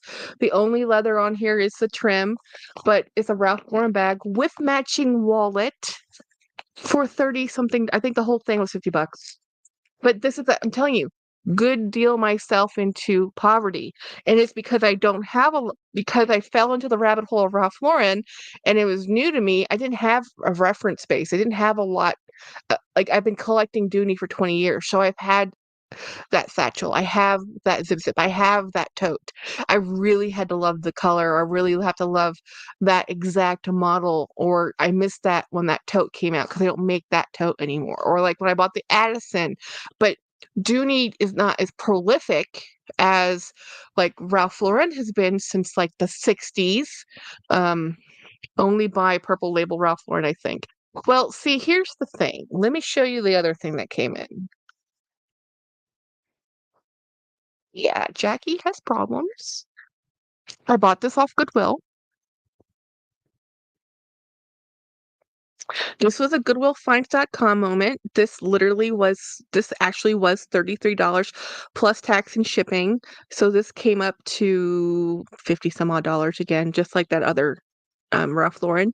This is a Ralph Lauren polo. It came in a polo box, but this is beautiful. This thing is beautiful. It's a clutch bag. It has a tortoise shell. I don't think that's real tortoise shell because I don't think they can use tortoise shell anymore. But look at this bag. It has a mirror. But they said it was a wallet clutch. It's not a wallet. It's a clutch. And it has a center zip compartment and it has a front slip pocket. And I was talking to Craig. I said, Craig, I can't really see what the hallmarks are because I've seen other Ralph Lauren things like this, and it has the RL stamp here, the hallmark, and then next to that is the crown, and apparently he did that for his wife, for Ricky, and then the last thing is the stallion, their love of equestrian. Miss Jelly says, I gave up trying to buy from Goodwill Finds. I always forget to go back and bid.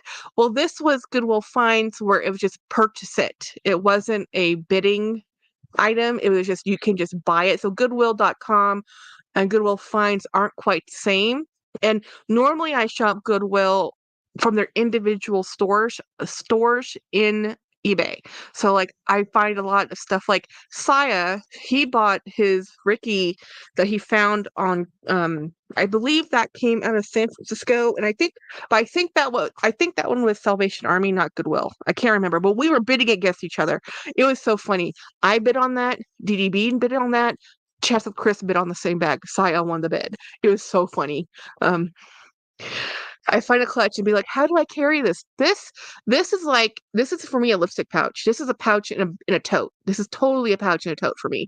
There's no way to have a wristlet on it. There's no way to, like, there was never a way for it to be anything other than a clutch. And it has a little bit of wear at the very base. This is a very soft leather. This is beautiful. This is absolutely gorgeous. I have zero regrets, but again, I can shop myself. Hey, Craig, I can shop myself into poverty. So, it's just because Ralph Lauren was so new to me that I just kind of fell into everything. And then I find the more I talk about things, the more prices have gone up. Guys, the Ricky bags are as they are brought into the online retail spaces, their initial prices are higher than they were 3 months ago. So even if they're discounted 40, 50%, if they get that far, they're, as soon as they pop up, they're being bought. So I'm like, okay, I just need to stop looking. And love the bags I have. Says, I'm so confused with that clutch because it looks like it's from the 60s, but I found jewelry rolls, some lines are brand new. Well, I don't know the vintage of this, but I do know that this 3 hallmarks are not found on the newer things. So this is something they used to do. I don't think they do now. I really did SLGs into the poorhouse. It's like 100 here, 200 there, $200 there. Yes, Winnie, you understand what I'm talking about. I can good deal myself into poverty. Yes, it only costs $30. Times 10 is still too many dollars, So I just had to back away. I have so many bags. I have an abundance of bags. I can do reviews. I started this channel with just the what I already had. I had the first 100, I don't know, how many videos do I have on my channel? Most of them were bags I already owned. It wasn't me unboxing new bags, it was me showing you bags I had. Did you have a secret for me, Craig? Glad to have you back. The Hallmark stopped in 2001. See, that makes sense because I've only seen them in older bags. So 2001, this is of an age. That, are you telling me it's just like 20 something years old? I can believe it. Because again, I don't see this Hallmark very often. I've only seen bags with these 3 stamps from Japanese sellers. The fact that I found this at Goodwill, it still astounds me. Oh, he says he's sorry he had an emergency situation. You are absolutely forgiven. and you actually no need to apologize. Thank you for being here. I spent $10K on SLGs in 2 years. Chanel money. Whoa. That's a lot of SLGs. Yeah. Sorry, what he says, Craig, I really want to find a beat up Kelly one day. I think anybody can, because you know who was talking about that? Somebody else was talking about buying a beat up Birkin. Who was that? Oh, I think that was Leah Sophia. Um, she had a video today about her fantasy wish list. And Dune! This is not the good version. This is the old version. Watch the new one. This is the bad one. I have watched this. James is playing in he's organizing his game room. He moved out a piece of furniture I need to put over here. Steph says sometimes a resurgence of a bag is like crypto. You have to get it in early in order to get it for a good deal. Yes, and then if you're an influencer, you tell everybody, and then you're like, they're all gone. I thought you're running away from me. I thought you were running away from me. Winnie, the heart wants what the heart wants. It's true. I find them all the time. It's just getting yourself to part with 3 to 6 grand for a beat up. Yeah, it's the Kelly. Yeah, the Kelly. It's true. Well, I was listening to because today was the day of Hermes talk. I've watched so many videos about Hermes and the lawsuit. It's just so funny because that loss, I don't think you can prove the linking. I don't think you would have to prove that everybody who purchased this had to have this other thing first as a prerequisite to get the Birkin. I think the whole thing is just some people who are cranky, right? The lawsuit that Chanel has that Super Daca was talking about, that I think has more long-term ramifications because that's about the resell and using the authentication processes and Chanel saying that we are the only people who can authenticate and you cannot issue certificates of authentication because you can't guarantee these things are authentic. That has a bigger ramification on the resale market and pre-love market than, you know, Hermes linking as a business. I mean, you can't. I mean, it's ridiculous. Oh, I don't even think that Miss Jelly. I don't even think that lawsuit holds enough water to be put. I think it's. I don't think. I think it's tossed out. I don't think there's enough in it. You know. Um, been watching all day too, Jackie. I saw one of your comments. Yes, Monarch, because it's just like, yeah, Jolie and I are both will drive down sales. Steph says, I agree, Jelly. Antitrust lawsuits are too hard to prove. They're too hard to prove. And if it's true, if it does violate, okay, worst case scenario for Hermes, they did violate. So what happens? They pull out of the North American market. I don't think they're going to care. They can't meet demand as it is, you know. Or they can just say we're not selling this product in this market. Somebody Hermes journeys themselves into broke now, then they will sue. Yeah. Beautiful stuff. But that's true. Only Chanel can guarantee it back. Oh no, it's absolutely true. Beautiful steps. I agree with you. I think it's true. But the point of the matter is, based on experience and provenance, I mean, authentication certificates are just there to say, hey, I've looked at this and based on my experience and knowledge, I believe this to be an authentic article. No one can guarantee it other than the manufacturer. And even then, and once it leaves their property, they can't guarantee it anymore. Let's be honest. But that shouldn't I think I always buy pre-loved with at your own risk mentality. I've never bought pre-loved thinking, oh, this is absolutely the real thing. I grew up in Asia, in Thailand. I mean, I grew up wearing counterfeit Chanel and Gucci, guys.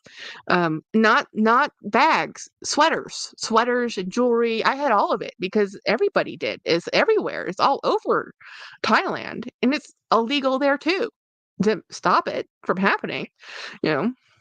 But I think if you can't even give a little reassurance with authentication certificate from a third party, people will just they're not gonna, it's gonna devalue the product because I'm not gonna buy that. So Chanel wants you to buy it from them for the first point of sale. That's great, but there's this huge vast amount of inventory in the world already. And if people buy it and then it devalues, they're not gonna, it's gonna ruin. It's not a good thing. It's not a good thing because I think that's like the Ralph Lauren situation where this is a 2000, okay.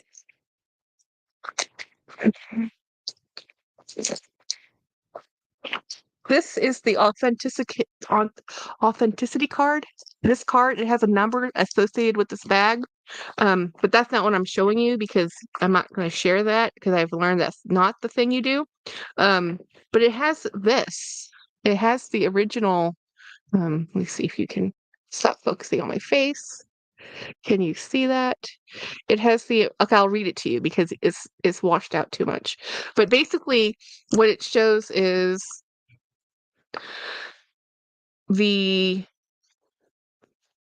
manufacturer's suggested retail price of this bag was $2,700, guys. And it went on sale to $1,649, and then it went further on sale to $1,099. So somebody at some point bought this bag for $1,099. And then it was there for, it's from 2015, and I bought this for $60. This is what I'm talking about value. Like, yes, it's condition. Condition is a lot of it. But even with the condition the way it is, this should be a lot more valuable and resell for more than that much money. This is an amazing bag. I think the problem is it's because of the water stains on Nubuck. People were just afraid of it. But there's no way and never in a million years if I bought this bag in 2015 would I think today in 2024 that I'd only sell it for $60 if I spent the original $1,000. I never would have thought that. But that's just the value because Ralph Lauren has the gamut of bags. Like, I have seen this bag literally for sale for $200, just the bag without the wallet. And I bought this bag and wallet for like $50. Yeah. And that one's a new condition. There's nothing wrong with that bag, but it's not the purple line. But the thing is, you have to know it's a Ricky bag. You have to know it's the Ricky bucket bag. Some people don't know that, and that's how come I got it for such a great deal. Well, the person who sold this, they knew it was a Ricky bag.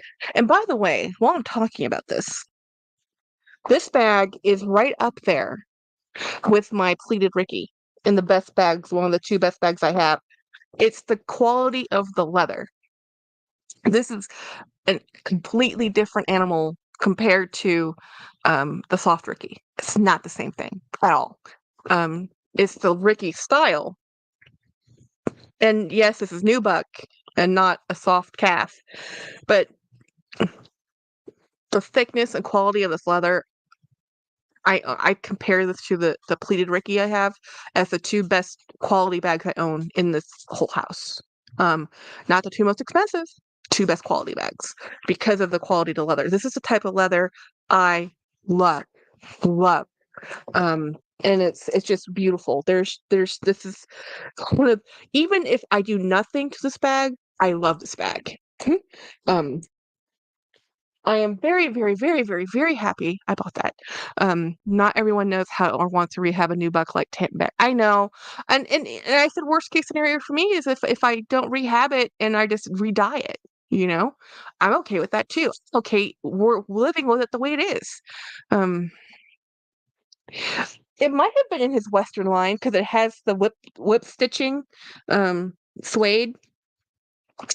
I actually have another Ralph Lauren bag coming from Italy. I got it off Vestaire. It's my last bag off of Vestaire. Winnie B. LV. I am not putting that in the wash. I am not. I can't. I won't. But I'm happy taking risk. I'm happy taking seeing if I can repair it. I'm happy with a beat up bag. I'm happy with, I think age does something really wonderful to leather. Oh yeah, Andrea B, the double RL it's called the double L. It's very expensive. That is their total Western line is so cool. I don't have anything from that line yet because it's pricey. It resells pricey. Even resale is pricey. She is still yes. Whew, yes, I am. I am still trying. I have that bag. It's underneath the desk in one of these bins, and every time I look at it, I'm like, "How did you survive?" Oh no, no, no! Did you just say add a little Fabuloso? Fabuloso is, Miss Shelley, my favorite mopping floor, liquid, but I'm not using that on a bag.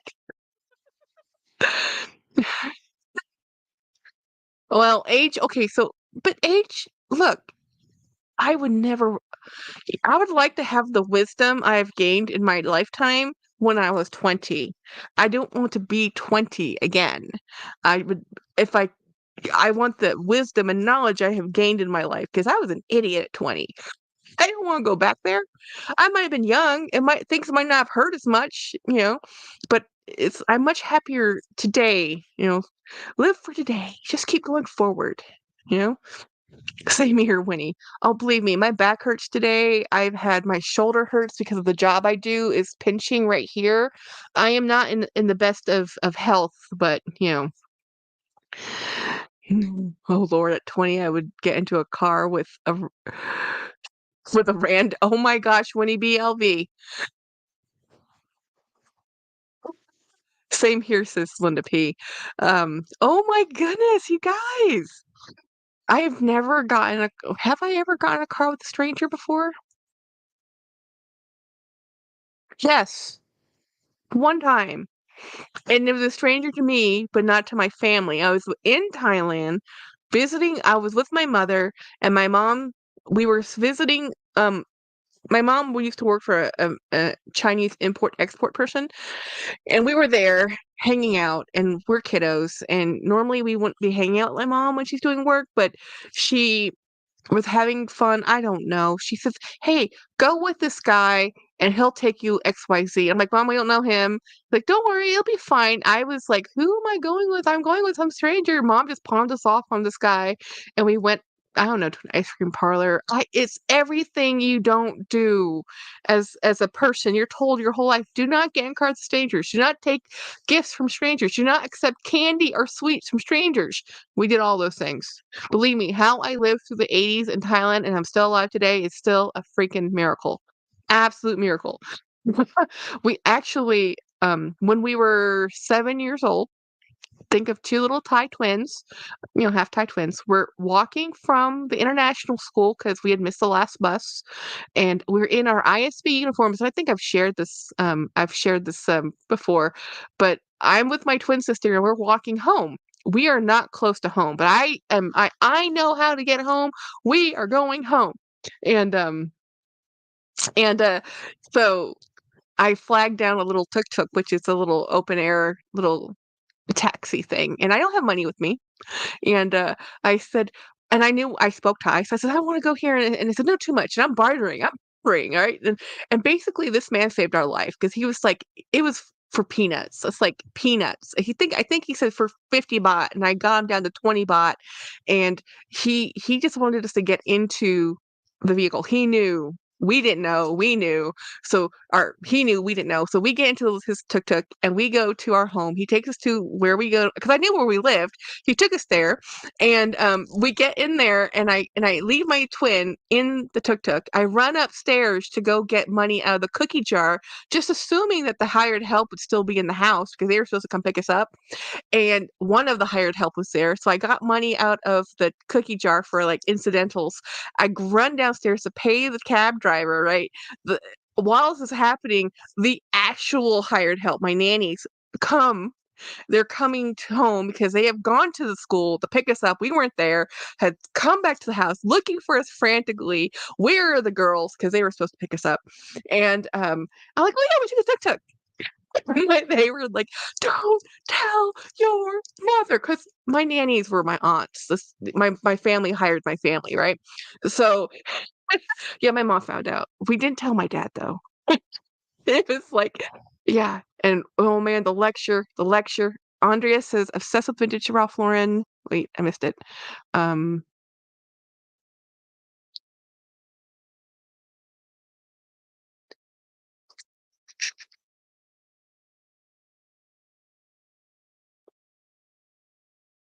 I didn't get into the car, so that was worse. Candy, obsessed with vintage Ralph Lauren. I have some really great condition pieces, but not a bag. Oh yeah, the clothing is just awesome. Oh, that's what I was telling you about. Winnie says, Jackie, I want to see a pic of you two as wee babies. I think I can do that. If James wasn't playing video games, I'd have him get one off the refrigerator. I don't know if we have one of both of us over there. I could find some. We were very cute kids. Um, Winnie was worth getting in the car with a rando or doing relaxational. And I read that out loud. I'm gonna have to put a warning on this. Winnie, Greg says, Winnie, I had a convertible until December. Oh, is that the vehicle you wrecked? Um, so of course I immediately start looking for another. Travis says, babe, you don't need one. You have to put the top down to get it.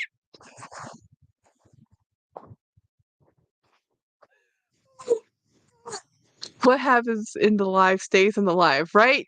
Beautiful steps, except for we broadcasted and everybody gets to watch it. So glad I did what I did without social. Oh my gosh, Andrea B, if that is the truer words ever spoken, I was not a bad kid. Did not skip school. I did not cut class, but I'm just so happy it's not documented, any of it. I did drink alcohol as a young person before the legal limits of the United States, but I was doing it not in the United States, so it doesn't matter, right? Law of the land of the land you're in. And the land I was in, I was legal. I'd be dragged and canceled quick. Oh my goodness. No evidence. No evidence. Um, oh my gosh. My twin though, Jennifer, she did all the things wrong. She cut class, she went drinking, she was the wild child. I was the good, dutiful one. I was the one reading a book. I'd rather sit and read a book any day of the week. I still would rather sit and read a book.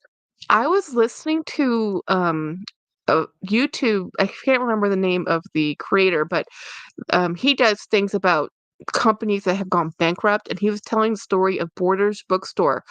I had no idea that's how come they went out of business. Well, we knew that when the race of um, it was basically Kmart bought Borders from the original owners of Borders, the people who made Borders, and Kmart bought it.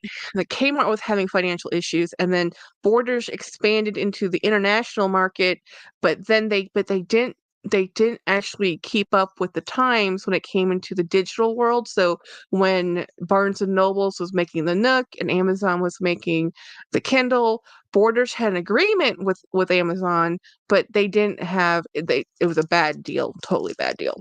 So anyway, it was very interesting to watch that because I love Borders Bookstore, but they were relying very heavily on the environment, the stock. What made them popular originally was having this huge inventory with a detriment when, it's expensive to have a huge amount of inventory. Um, I live in San Diego. We went to Tijuana back in the day. Yeah, we don't talk about Tijuana. What stays in Tijuana is in Tijuana. You're lucky to still be alive, though.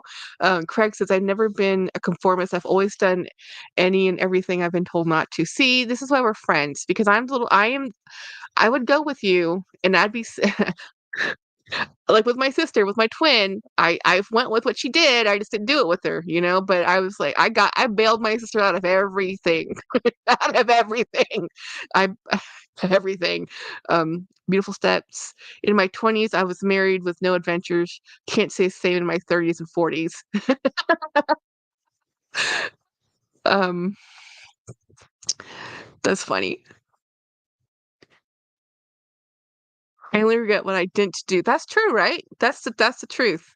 Um, Winnie B, Gen X, tough. Yeah, I'm so proud to be Gen X. We are feral. Well, yeah, Tijuana. I guess that's true. Tijuana was safe 30 years ago. I'm gonna do that now. Oh my God, me and um would it be besties? Jolie. Oh yeah, Winnie, you and Jolie. Oh my gosh, you guys would be trouble. I would be bailing both of y'all out of jail. That's what would be happening if Winnie and Jolie had been in the same space.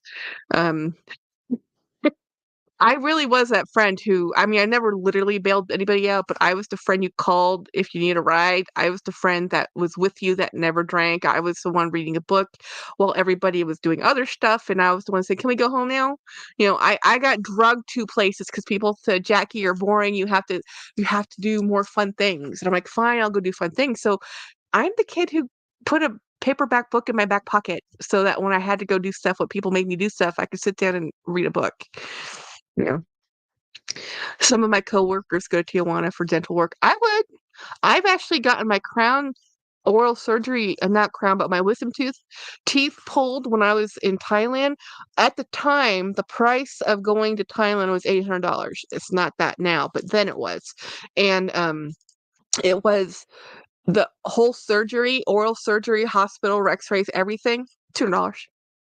hmm It was worth it. It would have cost me way more than that, even with that. I mean, not just $200, but even with the price of the airline ticket, it was still cheaper to go to Thailand to get my oral surgery for my wisdom teeth. And I was in my 20s. Oh, we got drugs and not true. I never went to jail. I can't say the same about my dad. But back then it was in the 50s. You kind of you called the kids' parents and they would just say son, whatever the talk. We had some good times, especially when I used to drink. Cheap dental and gastric bypass surgeries. Woo, Miss Jelly. I'm not sure I'm risking bypass surgery, but dental's good. I did go to jail, but not in lockup.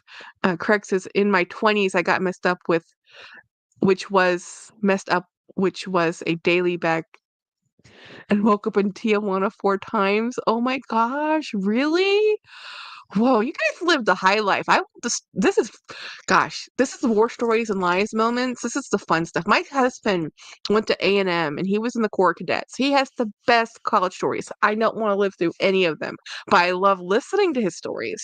Veronica says I was more afraid of the older siblings than I was of my parents when I was younger. They kept me from getting into trouble. Nora says, try going to West Texas, a ghost town called Trilingua. We can be 20 again. It was fun and wild and gets full in November with people from all over the states, all boomers and Gen X. Luxational says I was involved in a drive-by rock talk. Whoa, someone stole my boyfriend's stereo system out of his car. I was just Steph says, I avoided jail, but juvenile probation, I got caught. But they said if I stay out of trouble for 12 months, they would drop it off my record. Juvie is a very good thing for reasons. You can make mistakes and you can be forgiven for them. After 18, that's not so much the case.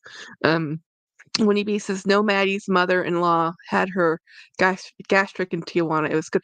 I mean, I'm not discounting it. I'm just not. I've talked to enough people about gastric bypass surgery. It's not the surgery that's the issue. It is the after surgery and the aftercare. I'm not discount. I mean, doctors are doctors. If your patients don't live, it's hard to continuing to provide services. Okay, so they have a vested interest. Beautiful Steps. Going to jail was to visit prison. Was always too well behaved. Can't say the same now. Luxational.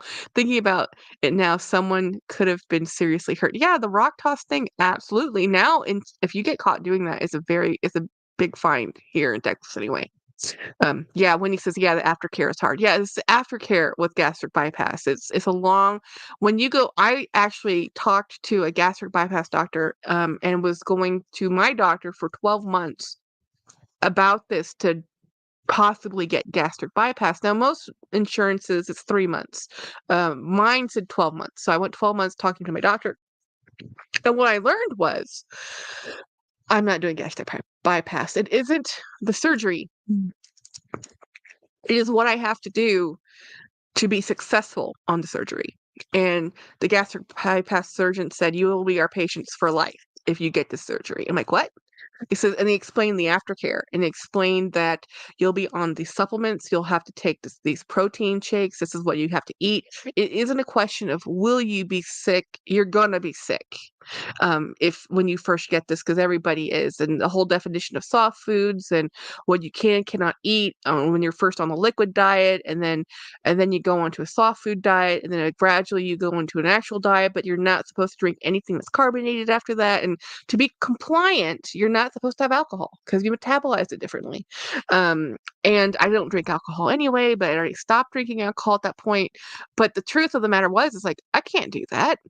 I was like, I don't want to I hate protein drinks, hate them. I would rather just not eat. And then, because then you're going to be deficient in nutrients because you really can't physically eat enough once you've had the gastric bypass, depending on which level of bypass you do, because there's like 3 different levels of what they can do. And it's a lot. It is a whole lot. So it's not the surgery, it's the aftercare. And now I think that's why the Ozempic and Mounjaro is so much more effective, and doctors are saying try this because it curves when you do the gastric bypass, at least the smallest type, the lap band or whatever, you're restricting the amount of food your stomach can hold, and it also affects how it, I believe, the metabolizing because of the quantity of food and something to do with enzymes. I can't really remember anymore. It was a long time ago, a year ago. But I was listening to Meredith's gastric bypass journey. Um, when he says, "Oh my God, I love my protein." Scary procedure. Miss Jelly, yeah, Winnie, I hear you. And I know what you're talking about. And I love everybody in the chats. You guys are awesome. Winnie B, you can, yeah. Anyway, before my brain goes into the gutter further, is it turning red yet?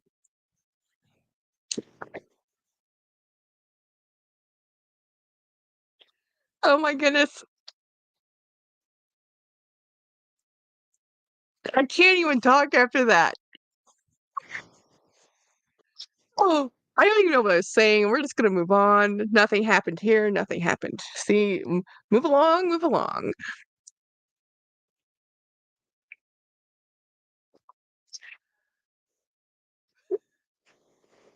Friday. It's definitely a Friday, guys. Oh my goodness. Trying to just talk and not. Oh my God. So the, I don't get embarrassed, but my hot flashes will creep in. I do get embarrassed. And it's not even what you said. It's just because whew, empty native. My husband worked with a woman who had gastric surgery out of country, and that's that's rough, native.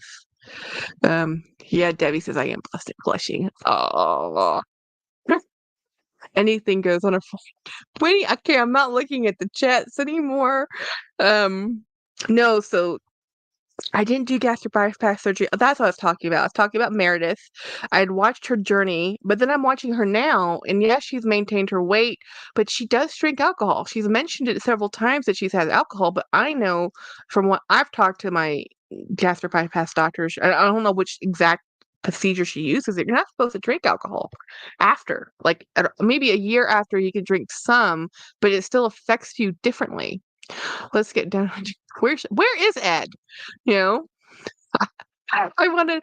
I haven't even seen him on his own page. He must be busy doing other things. I was talking if Brian might not be here anymore, but Brian got his Ricky tote. It's really pretty. I don't know, Craig, if Brian sent you a picture of his tote. It's really so.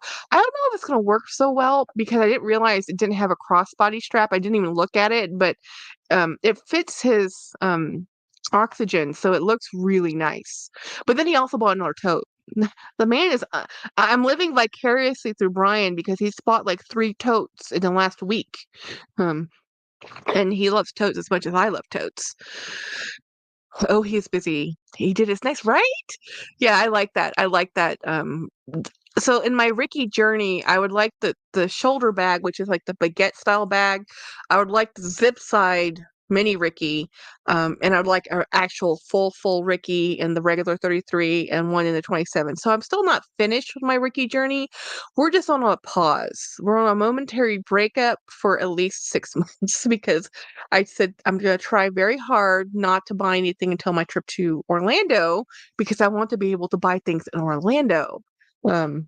But we are going on in just 2 weeks. We're going on vacation, and I really am not planning on buying anything. But I'm on a boat, so I'm probably going to buy something. Normally a mug. I like mugs.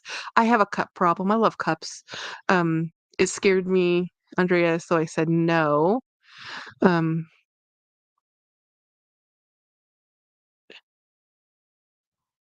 Winnie, I'm not going to read your chats anymore, even silently. Steph says my psyche is on overload, jumping from talking of yes, Steph, I am with you. I am with you. Okay, let's go back to safer topics that are less controversial. So, how about Hermes?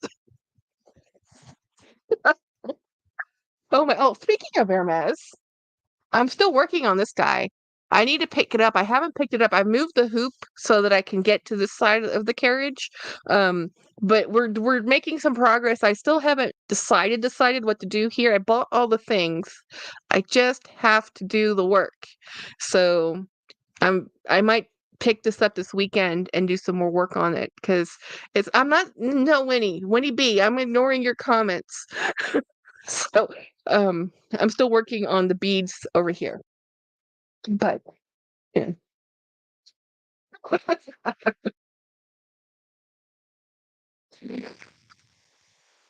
I can't wait to see that when it's finished. Right?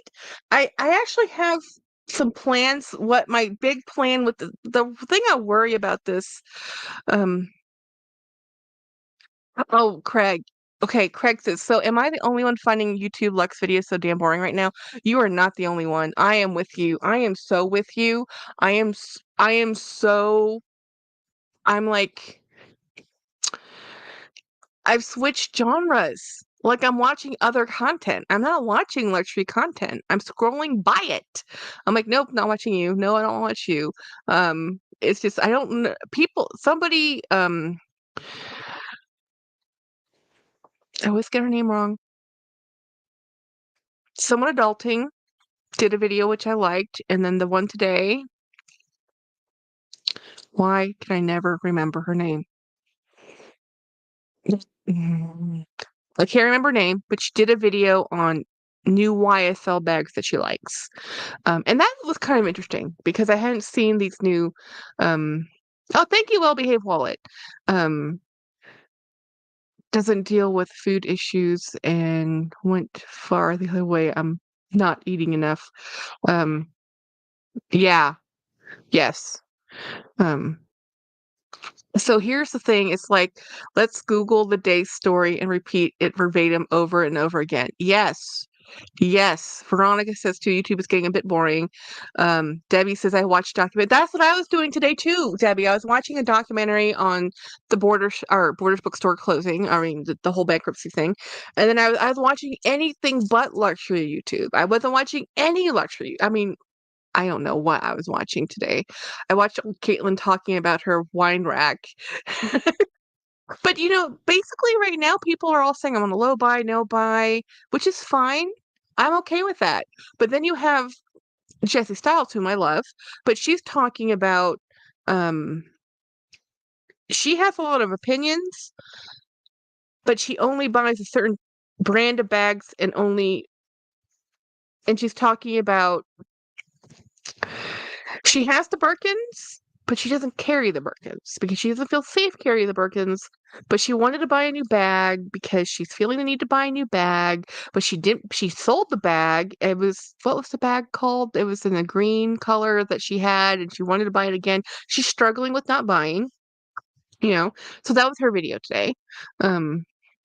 Nora says, I switched to watching contemporary bags and very randomly a Lux video, but not much. It's just not into it right now. Steph says, the last couple of days I've been watching YouTube Amazon spring sale videos, stocking up on all of the junk I absolutely don't need. Old Caitlin, don't know her, says empty native. I think it's Caitlin she's from Australia. Andrea B, where did you buy your Ricky pleated bag? My Ricky pleated bag came from eBay. It came from a seller who was the original owner.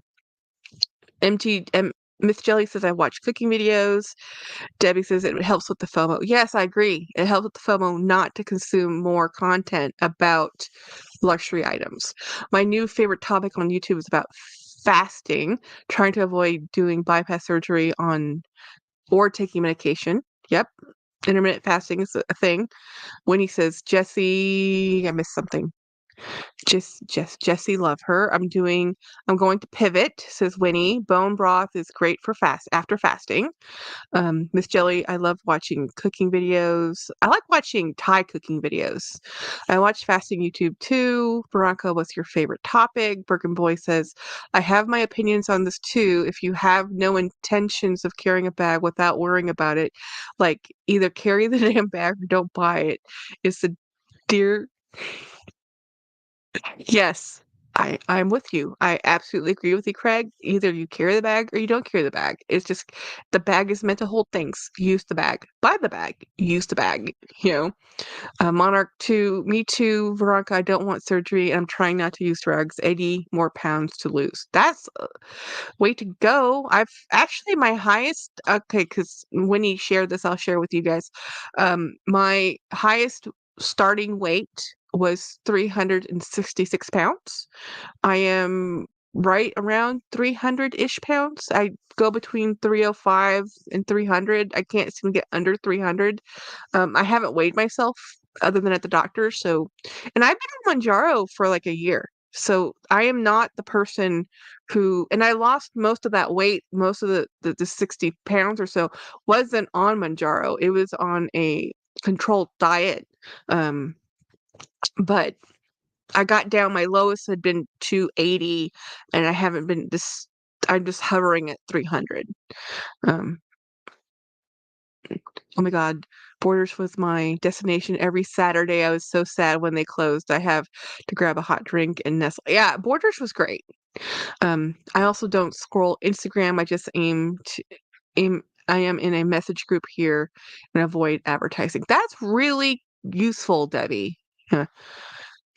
Birkin Boy says, y'all want to know a secret? Yes, always. Um, I should lose 80 pounds. For Veronica, I followed Dr. Jaden Fung and read his book. So great. Or Jason. We want secret spill. So 366, I was very, very unhealthy. Nora says I deleted my Instagram. It was too distracting. I don't mind my Instagram. My Instagram is actually not one of my problems because I follow a lot of bags.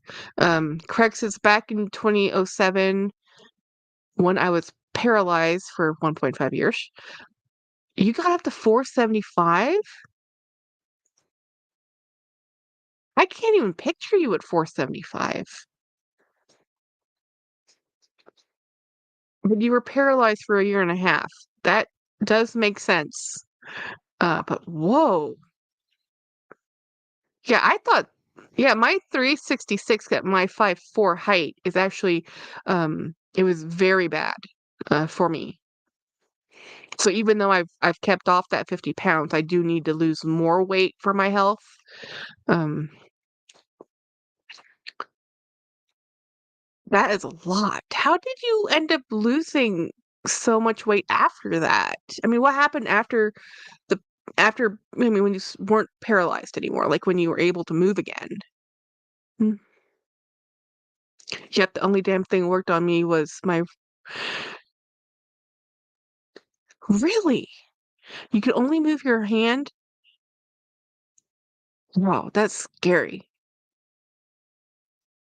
Steph says, Craig, that happened to my dad. We had um a giant swing, but it gave him a very he had a giant swing, but it gave him a good perspective. Yeah. I've always been overweight. Craig says I stopped eating. Um I've been overweight since I hit puberty. I have a hormonal imbalance as long with all my other problems. So that was the beginning. And because of that, I was on a thyroid medication for years. I mean, my health journey, guys. I'm lucky to be alive. I'm very happy to be where I am right now and just be living. Right now, my blood sugar's being better. I'm most worried about my blood sugar because I've been a diabetic for like 15 years now, and long-term diabetes is a disease that by the time you get symptoms that are negative is far, far too late. Um, and the damage has been happening for years and years and years. And the kidneys and eyes are the first ones. So it's like, it's scary stuff, guys. Scary stuff. Hmm. I still can't, it still blows my mind. I've been doing intermittent fasting since 2017, never lost much weight, but it makes me feel good. That's what matters, right? You feel better. Um, I'm learning I don't have to eat. I always grew up having to eat certain way, and now I'm much better about being able just to eat small portions and learning to listen to my body, not looking at things of I should finish this or I have to eat all that. And for me, not eating at a table helps. I looked into gastric bypass solution, but my doctor recommended I also follow a diet they have to follow. In that diet, but cut that by half.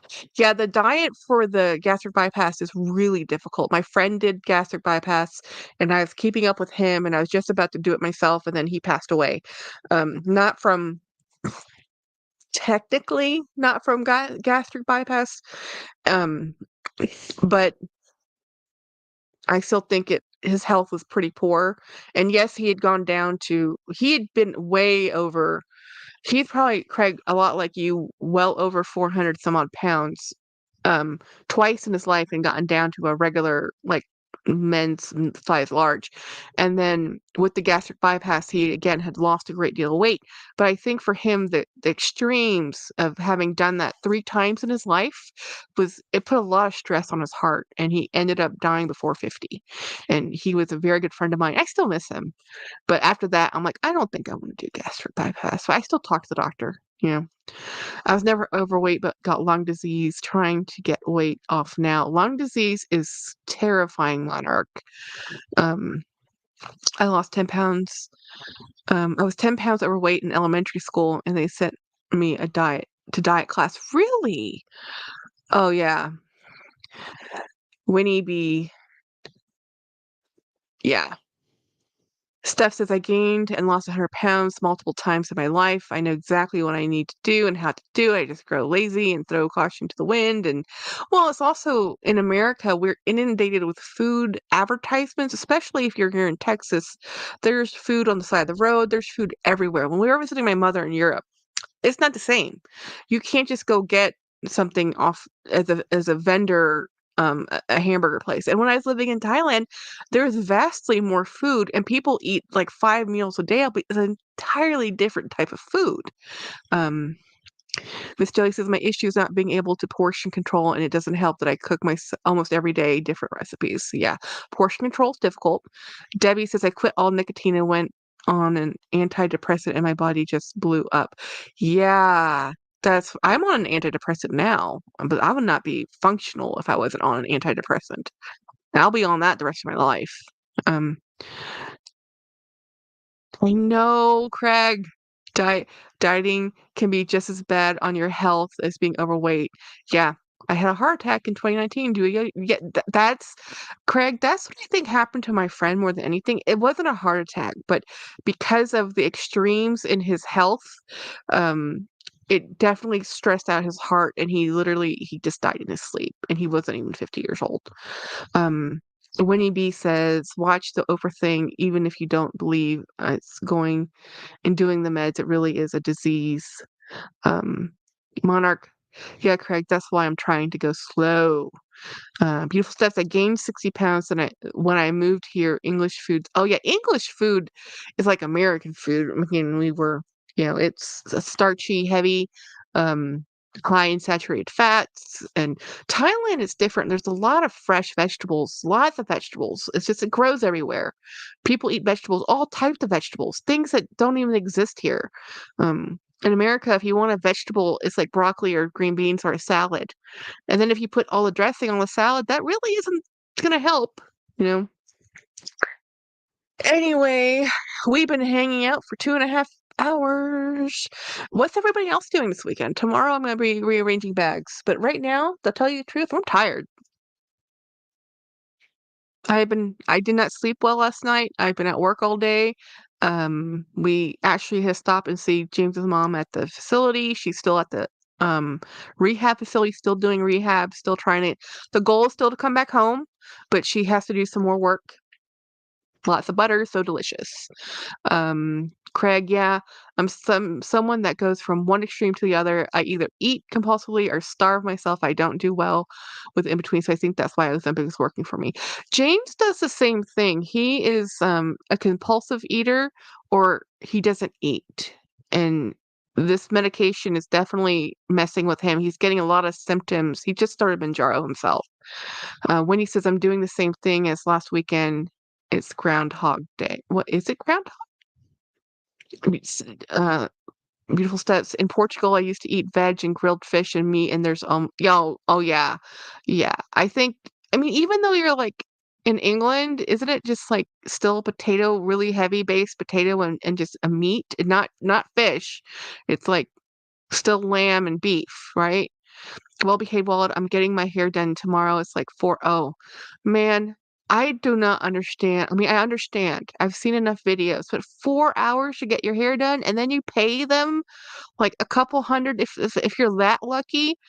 Um, Debbie says I'm tired too. Yeah, Debbie, I'm still worried about Jacob. Like I know he's uh, Debbie, you have okay. You might understand this, but when I saw that Instagram post of the empty hospital bed, I really stopped breathing until I read the caption. I was like, "What?" Because that was not what I thought when I saw an empty hospital bed. I'm like, "Okay, whoever thought this was a good visual was wrong." So I've been stressed out a lot because of it. Because I mean, like, please be okay. Is your mom okay? Are you okay? Um, I'm really invested here. Um, we're gonna put Jackie. I think when he means she needs to. Oh no! Don't derail me. Do not derail me. Spring cleaning and probably getting together with my friends in the months. It's the monsoons isn't all day here. Wait.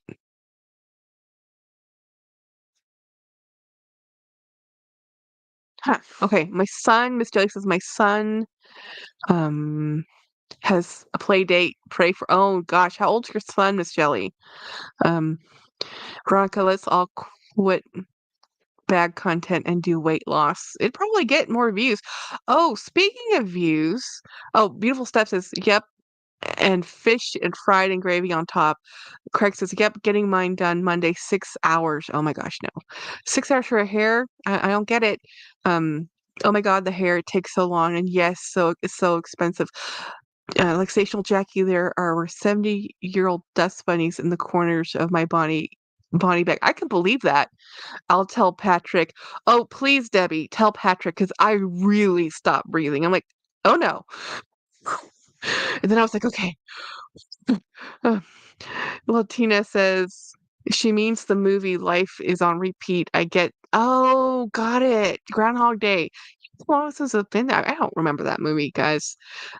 Debbie says, tell Jacob I wish him a speedy. I just hope him to just recover in general because that is terrifying. Any reason to end up being in the hospital and then going through a surgery of any type. I mean, I'm happy he was sent home so quickly, but at the same time, it's hard to recover from those things, you know. But then I have trauma from hospitals. You know, I worry about people, my friends that are in hospitals all the time because I don't like hospitals. Again, I tell you, anybody who works in a hospital, whether it be a cleaner or a nurse or a doctor, you're all saints and angels because I can't do it. Hmm? Yes, Debbie, tell Jacob and send him our love and healthy vibes. Luxational, hopefully he's okay. Does anyone know what? We don't have the details. I'm sure he'll share, but we just know he's okay now, and that's really all I care about is that he's in recovery mode. Um, yeah. I mean, just rest. I mean, dude, Debbie, tell him to stop looking at messages and just rest. His body has been through it. You know, we don't know what happened. He was working on his movie project and he fainted and then he was taken to the ER and then he had to have surgery and today he's let go. That's all we know. And that's quite a bit as it is. Night night, my friends. Good night, Latina. Yes, good dick of all our love. I don't know where my channel is going. I think I'm just gonna continue to talk about bags because I love bags, but in thrifting and rehab and just showing you. I am gonna try. What I am really gonna be trying to do tomorrow is condense my Doonies in one location. My especially my. I want to do a thing just with my zip. Um, Oh yeah, don't yeah, I know you know because you're besties. We're not asking you, Debbie. We're not asking you to share. We know. Um, hey, I'm just happy he's home and recovering. You know. Everybody have a great night. Craig, I'll be texting you as soon as I turn my phone on because it's been on airplane mode, so I'm sure I missed all kinds of fun stuff. I need to take my medication and I need to go to bed because I am tired. I will see everybody tomorrow. I'm going to be live streaming, just organizing bags. I'll try not to talk too much because if I'm talking to you, I'm not organizing bags. But so you guys are really just come in, hang out, thumb up the live, say hello, and if you haven't thumbed up the live already, please do, and I will talk to you guys tomorrow. And I'm going to bed because I'm tired. I've been living on caffeine all day today. I'm just hoping I can go to bed and actually go to sleep. Those two things are not always the same. Do you have many Florentine Doonies? I have questions for tomorrow. Yes, I do, Miss Latina. I do. The Florentine Doonies are my favorite leather to buy. It is my favorite leather to own, take care of, use. They are my favorite. That out of the Dooney and Burke collection of leathers, they are the favorite.